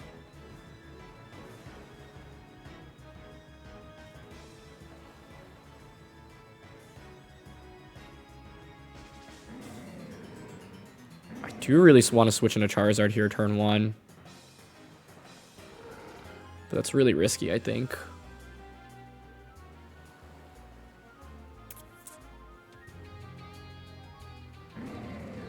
If they fake out Earth Power this, though, it's fine. I think turn 1 I'm content to just Ice Beam here and fake out.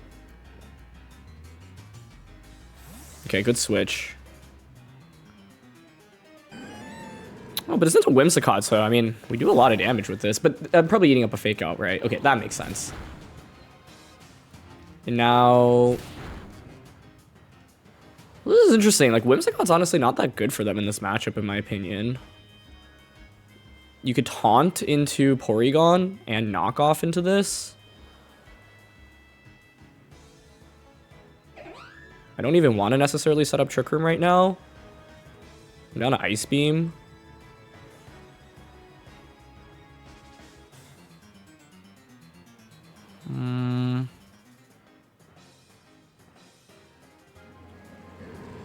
Flare Blitz as well, fighting Terra Blast.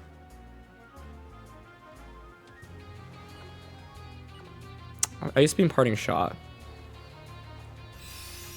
They just Moonblast us. Huh. Okay.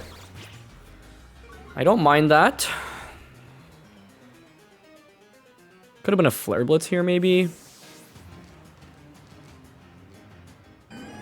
But getting a Parting Shot and like them having the faster instant is valuable for us here because I get a Parting Shot them as they come in, which is really big. And I think this is where me bringing Charizard is really interesting because I can just send it out this turn.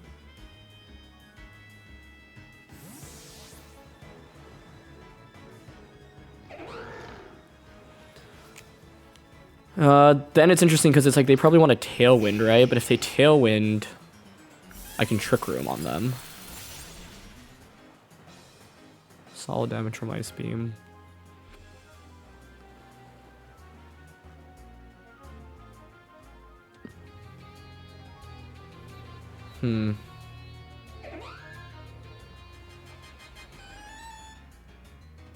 Tailwind, like normal Terra Blood Moon into this is I think what they might want to consider.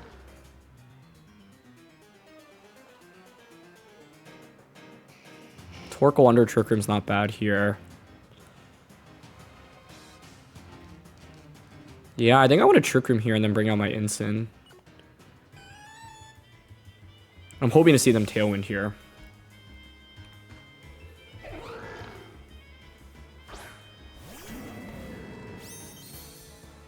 The other play I was considering was just switching in Torkoal and then Heat Waving.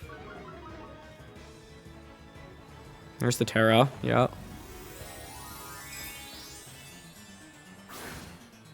Onto Ursa, yep. So we're hoping to see Tailwind. Oh, it's Water! I mean, Water Terra has actually been picking up in usage, so that's not surprising. That would make sense as a way to survive Heat Wave. But they went for Fake Tears here. Okay, yeah, so they try to snipe down the Charizard, so my play covered for that, which is good. Blood Moon, yeah, doesn't do half. Trick Room goes up. Normally with these Blood Moons, then it's either going to be Assault Vest or sometimes even Leftovers. Trick Room is up now. Their Ursa's at -1 special attack. Threatens with Earth Power though. The Fire Terra, or sorry, the Water Terra is honestly a pretty big issue though, I won't lie. Can knock off into you. They could Fake Tears into this, which scares me. Fake out into Ursaluna.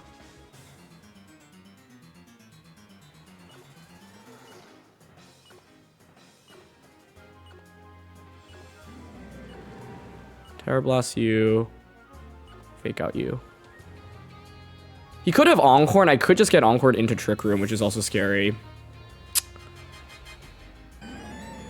Instant switches back in. But it's a lot of resources committed so far from their end. So even if Encore comes out this turn, it's not the end of the world.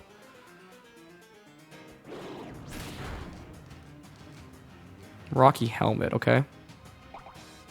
Which activates our Citrus.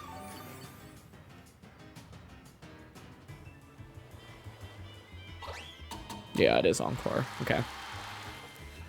It's a little annoying. I could have switched Porygon out there and Flare Blitzed, which would have been a nice turn. But I have to be honest, I think like Water Terra Blood Moon is a huge problem for us here. I just don't have that much offense for it.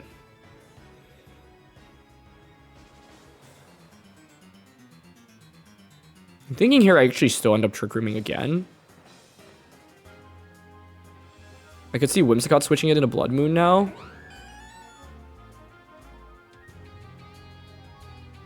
I'm gonna knock off. Okay, it doesn't switch. Fake out Moonblast then maybe? Yeah. Yeah, that doesn't KO with the Intimidate. It is Covert Cloak. Yep. We flinch. But now I can Trick Room.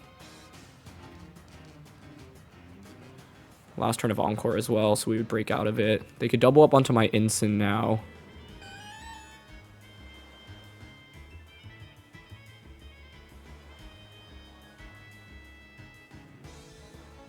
Trick Room. This is Rocky Helmet. Knockoff. It makes sense for them to double up onto Instant. I don't even know if it KOs with Moonblast Knockoff, but if you do, then I get a free switch into Torkoal. I think the problem is still just dealing with Water Terra Ursaluna. Yep, there's Moonblast. Okay, it's gonna be Moonblast Parting.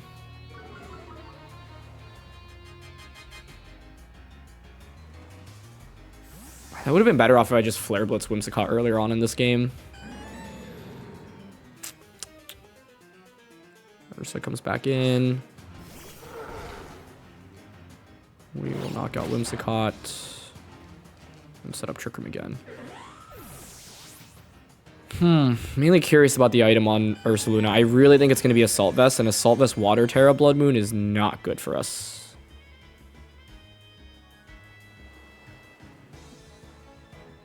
Yeah, I think like instant... this is where I probably needed my... Oh, they bring out our Charizard. Interesting. It's probably where I needed my Ursaluna. My own Ursaluna would have been quite solid here.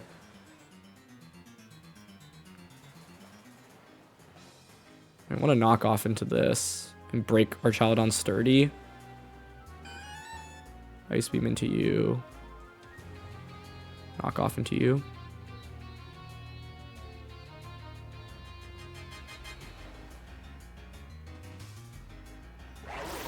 Yeah, they're Vacuum Wave. Okay.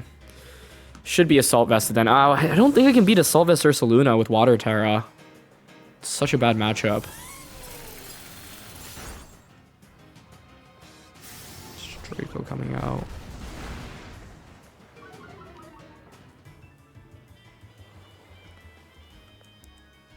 Bring out Torkoal.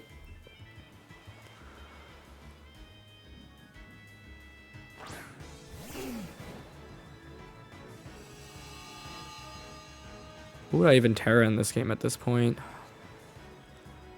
Protect our child on Earth Power, this makes sense. Something can recover this turn. Protect. But they can just switch our child on out into Instant, actually, I think, which is pretty safe. Yeah, my takeaway is I needed Ursaluna regular in this form, or in this game. Yeah, we do bait out the Protect, but the problem is, like, I just full to their Ursaluna without having removed Assault Vest from it.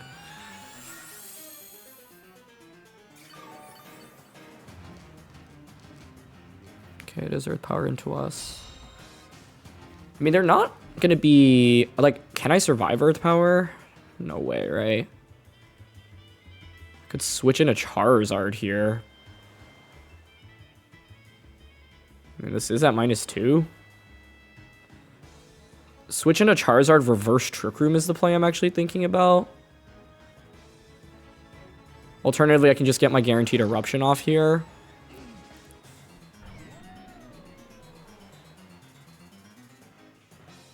Terra Blast Eruption. Oh, it could have been Overheat to eject out into Charizard. Reverse Trick Room. And then Ghost Terra Heat Wave. That would have been kind of heat. Oh, I get ejected out actually by Intimidate anyway. Well, I guess this is kind of funny if it was Earth Power in the end. Let's see. But I wouldn't be surprised if it was just Blood Moon into this slot this turn. This is going to do, like, no damage. Yeah. Oh, it was Earth Power, though. Okay, keeps us in it for a little bit longer. Last turn of Trick Room. I mean, okay, that was actually meaningful damage on Ursaluna. So if I Terra Blast you again, and then I switch out into Torkoal, maybe there's a chance.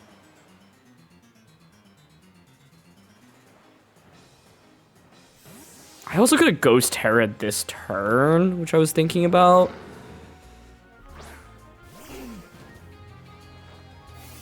No Fake Out came out, okay. Blood Moon, yep. Oh, Torkoal even survives that. Is it a double up? It's not. But that's not good for us, right? What's the endgame scenario I'm looking for? Charizard in the sun clicking Heat Wave.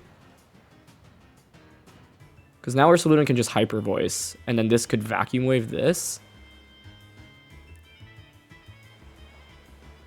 Not getting the knockout there is actually really bad. If we got the free switch on our Charizard, I think we could be in good shape. Because I could just Heat Wave. Or even Overheat. Try to nuke this. And then like recover. I really wanted that KO to come out. Okay, I'm a Terra Blast Instant here. Protect with Torkoal.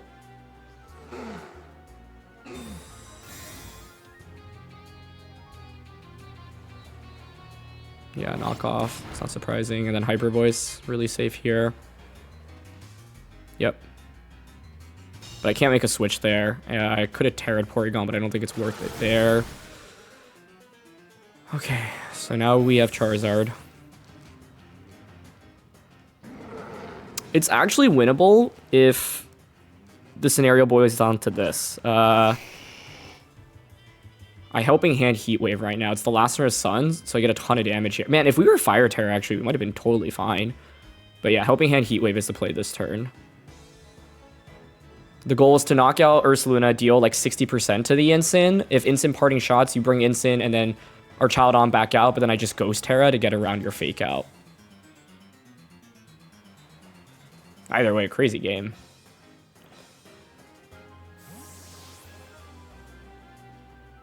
Okay. Oh, is it not Assault Vest Ursaluna in the end?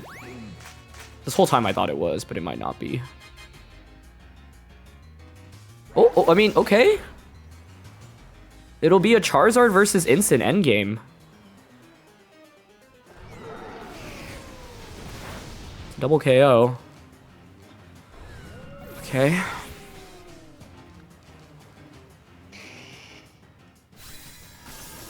I'm Ghost Terra here. But if I Ghost Terra and he clicks knockoff, I would lose immediately.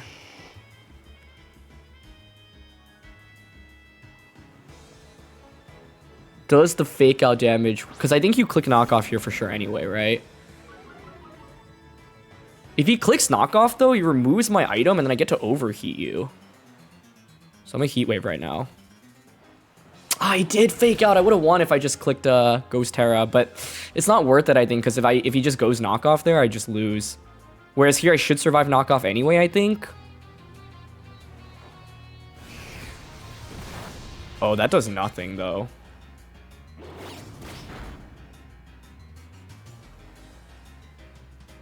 And now, man, if I had gotten the extra Heat Wave off... No, it doesn't matter, right? Because I would have bypassed knockoff, but then knockoff is just super effective and KOs me.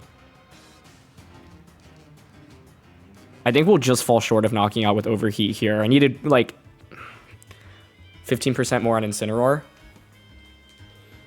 And I need, or the Sun to be up. Yeah. Instant's just too bulky here. Oh, that was a really intense game. GG. Trying to think where the big opportunities for improvement were in this match. I think, yeah, the Ursaluna was just such a problem. And then, like, I think the main turn I'm thinking about is when I got Encored by the Whimsicott. Charizard was really good in this game, but I needed, like, one or two more turns of Sun. If I had actually one more turn of Sun, yeah, like, I would have been able to get around... Oh, I guess... No, but 2 Heat Waves, even with Choice Specs, wasn't enough to KO the Incineroar, I think. Yeah. But it was close. Yeah, it's just as soon as I commit the Ghost Terra, knockoff just KOs me in one shot, right? So it's like I need to be confident in basically 2 Specs Heat Waves, KOing the Incineroar single target. But without Solar Power and Sun active, we just do so much less damage than normally. So, yeah. Trying to think where else I could have found... Like, Vacuum Wave always made sense. I could have maybe gone for a double Protect with the Torkoal. I needed to maybe reposition Torkoal to, like, set up the Sun again safely, but it was really hard to do that, and I think positioning in this game was just generally tough. I think the main thing was that I had the opportunity to, like, knock out Whimsicott sooner, and getting Encored by Porygon was not a good turn. Like, that was probably the main turn that I would really go back and point towards, but really fun game. Okay, we've got Goldengo, Mousehold, Basculegion, Dragonite, Archaludon, and Murkrow here. Rain Dance from Murkrow I think is highly likely. If I were them, I would definitely be bringing it. I have to be scared of Mouse Hole just giving stamina boosts immediately to the Archaludon. Although I think because we are Ghost Terra Charizard, this is really interesting.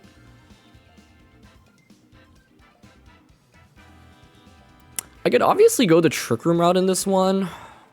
Like Ursaluna under Trick Room looks pretty good, but it's not the easiest to set up. I kind of want to try Jumpluff, Charizard lead, Torkoal in the back. And then for the last one, Incin is good. Porygon's actually not bad offensively here with Ice Beam and fighting Terra Blast. But I think I'm going to go with the Incineroar here. Okay, let's try this out. The idea behind Jumpluff Charizard is that I can manually click Sunny Day rather than have Torkoal out and then have my opponent just click Rain Dance, right? It's one of the interesting lead combos you can have with this team. And I think if... Okay, they go Murkrow Golden Glove. I mean, I think this is great for us, right? Like... What are they going to do?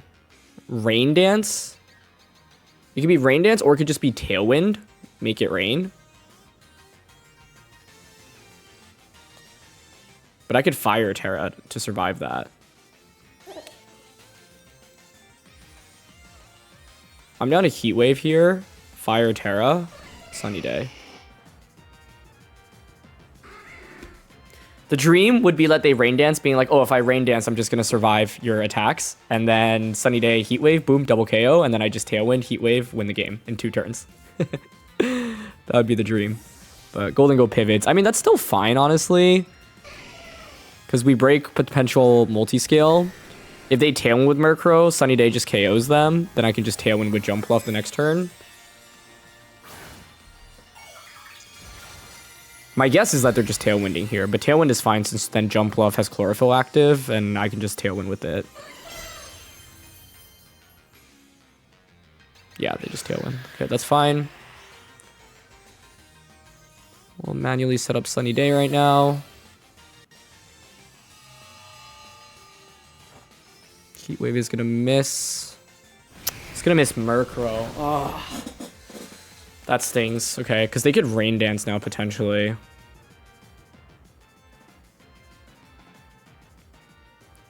going to switch into Incineroar here, get it Intimidate off. Go for our own Tailwind. Really bad miss. Okay, let's bring out Incin. Yep, they are multi-skill Dragonite. There's the Rain Dance, as we expected. It's Dragon Claw instead of Scale Shot. That's interesting. Okay, but that'll allow me to set up Tailwind now. Could have been a Sleep Powder this turn, honestly, because it's not like the speed advantage actually is that like meaningful right now. I'm down a Knockoff into Dragonite here and Sleep Powder into Murkrow. Because I think Dragonite now wants to consider switching out. They could, of course, go for Haze with Murkrow to get rid of that attack drop, which I think would also be pretty smart.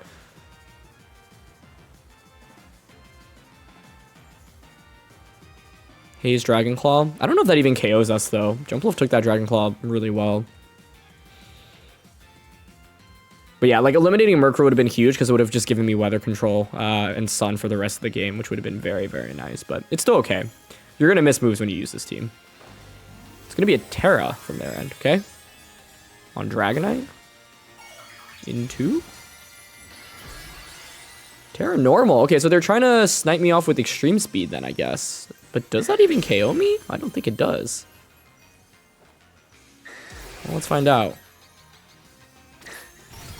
Yeah. Haze to get rid of the attack drop, which is clever. But if I land this Sleep Powder, now Charizard Heat Wave demolishes my opponent's team. And there's no resistances. And we do connect on it, which is huge. Okay, nice. Knockoff now also gets rid of your item. And it's Assault Vest, so that's great. Really solid turn for us here. Last turn of Tailwind on their end as well. Could switch into Golden Go.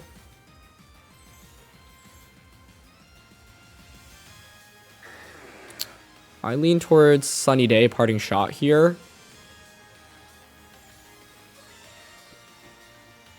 They could just Extreme Speed right now into Jumpluff. Don't really want to switch in either of these, though. I don't need Jumpluff here, so I am down to Parting Shot this and Sunny Day.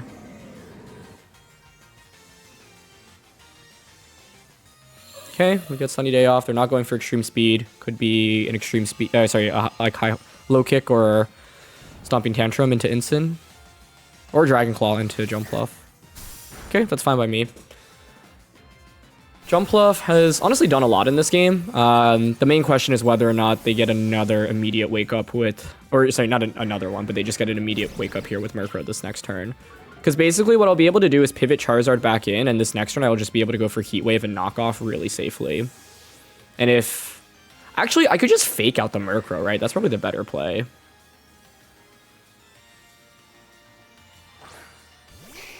Fake out Murkrow Heat Wave is really guaranteed. The main thing is, like, Golden Go isn't actually really an issue because we have Triple Fire, and it could be an I mean, I think they should sacrifice Golden Go here, personally. Last turn of Tailwind on our end.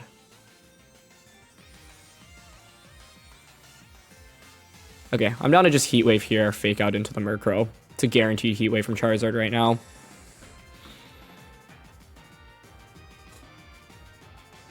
I'm surprised Dragonite wanted to commit the Terra in this game to normal just to, like, because they weren't going to knock out Jumpluff.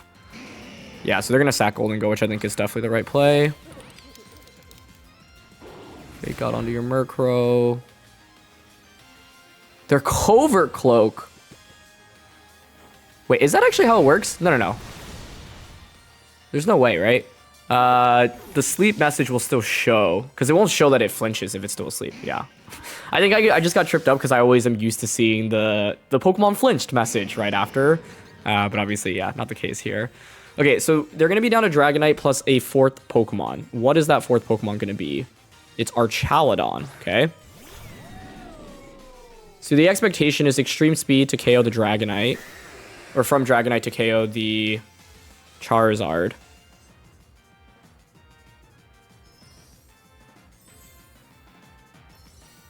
But I can switch out into Torkoal here. I'm not even sure E-Speed KOs this, to be honest.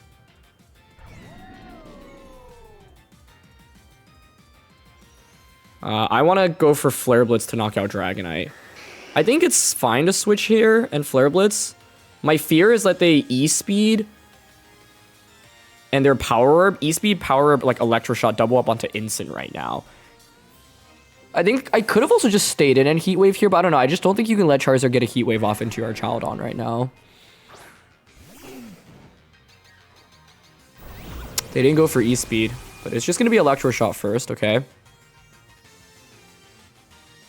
Like, it's still fine if they don't KO Incin with the double up, right? But they are going to, yeah, target our Incin here.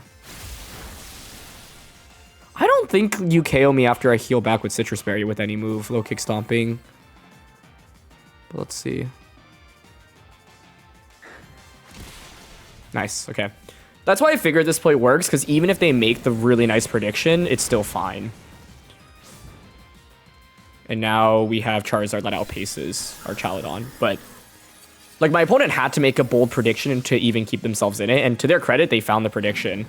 Like, I was thinking maybe I could just stay in with Charizard there because I wasn't sure about the Extreme Speed calc. And I was like, it would feel really bad to go from a really solid position to, like, throwing the game away. But I was fairly confident Incin would survive the double up there. But it was closer than I would have liked. Also, if they E-speeded first, maybe then, like, Citrus wouldn't have activated and Electroshot would have KO'd the Incineroar. So that would have been interesting, too. 2 turns of Sunlight left. Dragon Pulse should be a 2-shot onto this. So I think I can just Eruption here and Dragon Pulse. No need to risk missing a move. And we don't want to lock into Weather Ball because with 2 turns of Sun, they can stall out the Sun. But Charizard's always faster than Archaludon here, so it should be the perfect final Pokemon to end things. So despite the Unfortunate miss into Murkrow was still fine in the end. I mean, we haven't won yet, but I don't think our Charizard can ever win the 1v2 here. Yeah, just Eruption, Dragon Pulse. And with this team, you really want to look for... Okay, they're going to go for a double protect, which makes sense. But honestly, I think Specs Dragon Pulse, even outside of the sun, is still doing a lot to our Charizard, because, yeah, you're not Assault Vested here. But I think what they were playing for is double protect, and then Draco to one-shot the Torkoal. But then it's like, does our Charizard survive 2 Dragon Pulses? Like, even without Solar Power, I think the answer is no, right? We did, what, 90% with that first Dragon Pulse? So, yeah. Like I said, you're going to miss with this team, so it's really important to like keep your mental composure, because it was kind of frustrating when we missed a Murkrow. But honestly, them going normal Terra with Dragonite, I think actually really punished them. And it was really close in the end because they found a nice double up play into Incineroar, but fortunately we were able to survive there. But yeah, maybe it was better to just stay in with Charizard there and click Heat Wave. If they E-Speed us, Electro Shot should never KO us. I knock out the Dragonite. The question then is, I'm not sure I actually win the 2v1 against our Charizard, because then our Charizard has the special attack boost and, you know, could potentially one-shot either Incineroar or the Torkoal.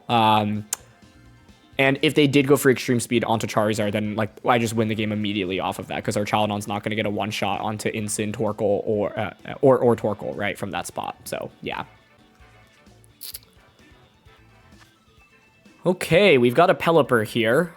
Pelipper, Primarina, Sneasler, Rillaboom, Goldengo, Garchomp. So Peli is obviously a problem Pokemon. Right, you have Wide Guard, you have Weather Control. It's really good offensively into most of our team. When I see Pelipper, I normally index on definitely wanting to lean into Porygon. Manual Weather from Jumpluff, I think, is still intriguing.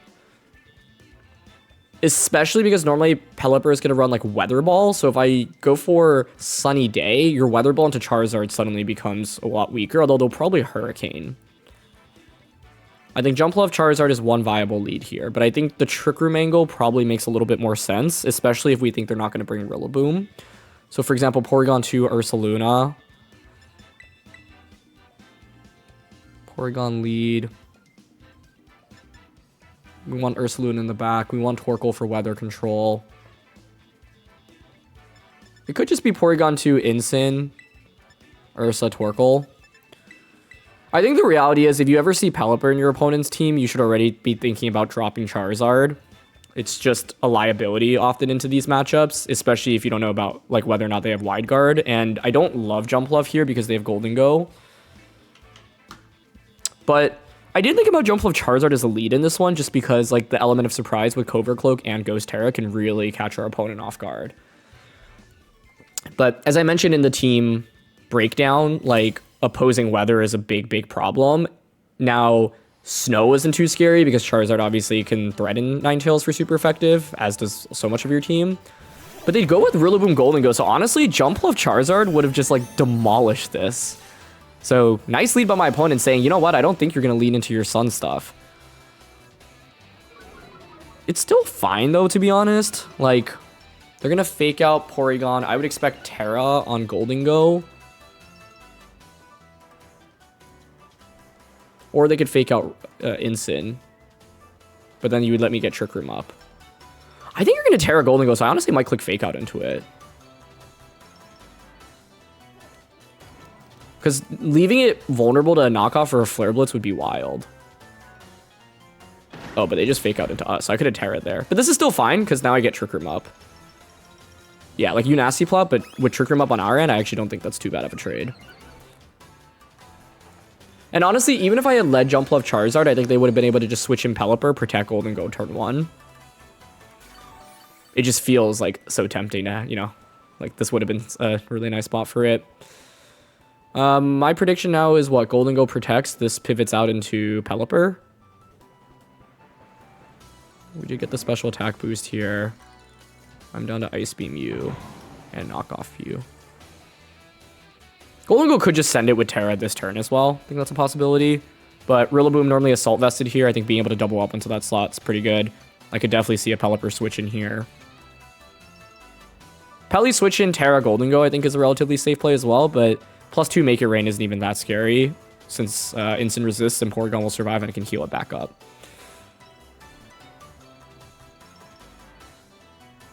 And if we were able to knock out Pelipper, that would be absolutely huge because it would just give us full weather control. Looks like they are willing to just commit to the Terra here. So Water Terra, Dragon Terra is what I expect. It's going to be Water. Yep. That's one of the best defensive Terras into our comp here. Still okay.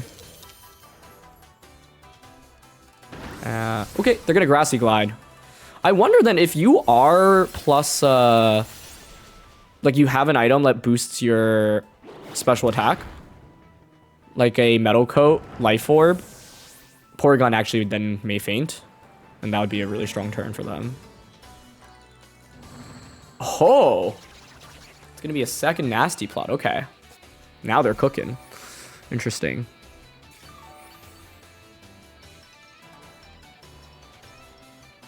I like that option a lot on there, and I think that's smart.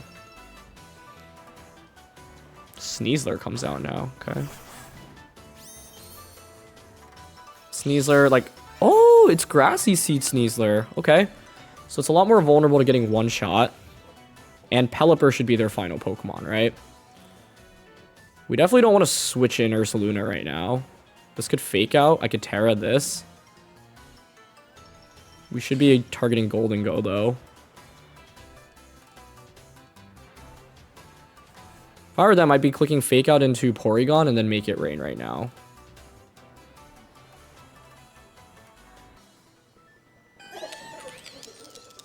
And that's fine, because then I would be able to get a knockoff into this and then a free switch it into Ursaluna. So I'm going to just Terra Blast here. Knockoff. Oh, they protect. I mean, okay. I'm guessing they don't have they don't have Fake Out then. Oh my gosh, that did so much damage. Does this just KO them? Okay, they live on like 1 HP, but it's fine. Yeah, it's just Make It Rain. That doesn't even KO Porygon. Oh my gosh, wow. Nice. And we eat up our Citrus Berry. Yeah, like, Charizard just would not have been the route to go in this game because they have Water Terra Golden Go and they had Pelipper, right? You just have to be really smart about team selection when going up against certain comps. I can just double up onto this now. 2 turns of Trick Room. So we have to be careful because they're 2 turns of Trick Room. I think I'm fine launching Terra Blast into Sneasler here.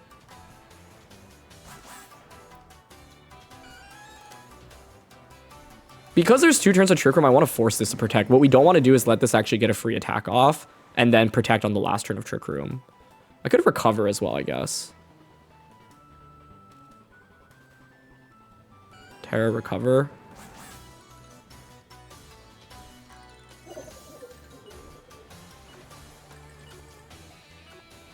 I think Terra Blast, Terra this, knock off this is fine.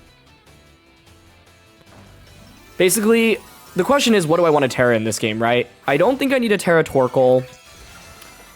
And by going for Terra Ghost here, you just can't knock me out with close combat. And this covers for either Golden Go protecting or not protecting. If it doesn't protect, I think we win the game on the spot. Yeah, exactly. They don't protect. Nice. What I didn't want to do here is overread things and be like, oh, surely Golden Go is going to protect, so let me take the free knockout on Sneasler. Because with Ghost Terra on Incin, Sneasler's not actually that much of a problem, right? So we knocked that out. Let's see where Sneasler targets. Beautiful. Close combat into Incin. Perfect. We heal back up. And now I win the Weather War, right? With Torkoal coming out. So that's perfect. Yep. Pelipper is their final Pokemon, as expected. I think here I can go for Recover. And switch in Torkoal. And they just end up forfeiting. Okay, I actually don't think the game was 100% over yet. I think like there was still some slight comeback potential, but yeah. I'm glad to feature this game because, of course, when you look at this team, you're probably thinking, you're so Pelipper weak. Like, how in the world are you ever going to beat it, right? And the first thing is your Pokemon selection is immensely important. If I'm bringing Jumpluff and Charizard and Torkoal into that matchup, Pelipper becomes an even larger issue. So when I see Pelipper in team preview, I'm often indexing a lot more heavily on the Porygon 2 because Porygon 2 can soak up damage and Terra Blast does really meaningful damage into Pelipper as well, right? So first of all, think about the Porygon. Ursaluna, when Trick Room is set up, does a ton of damage as well. Incineroar can actually do really meaningful damage on this team as well. So that's the first thing. And then, yeah, like I think if you play a very Charizard-centered strategy, opposing weather obviously can really stop you. And so like, even though they led Rillaboom Golden Gold, and it's like, oh, Charizard Jumpluff would have looked so good here. Like, because they were Water Terra Golden Gold, like, it actually still would have been spooky, right? Because they would have been able to, I probably would have been baited to just, like, Ghost Terra turn 1 with the Charizard, and then they could just, like, pivot Rillaboom out, or even just fake out and, not get anything off into Charizard, but then Golden Go gets Nasty Plot off, and then your Water Terra plus 2 Golden Go with Make It Rain Pressure, and you're immune to Jumpluff, and then you can switch in Pelipper, right? So it's one of those where, like, lead-wise, yeah, maybe I could have won the lead hard, but then given that they always should have Pelipper in the back, in the long run, it actually doesn't work out super well, right? So yeah, Pelipper, obviously a problem for this team, but I think this game showcases how if you lean less into the Charizard Jumpluff mode, you'll have a better time into Pelipper, and in this game, it actually wasn't even really relevant. Anyway, that's going to be it for this one. So thank you so much as always for joining me. Really fun to showcase the true power of Charizard in this format, and I'll see you all soon. All right, peace.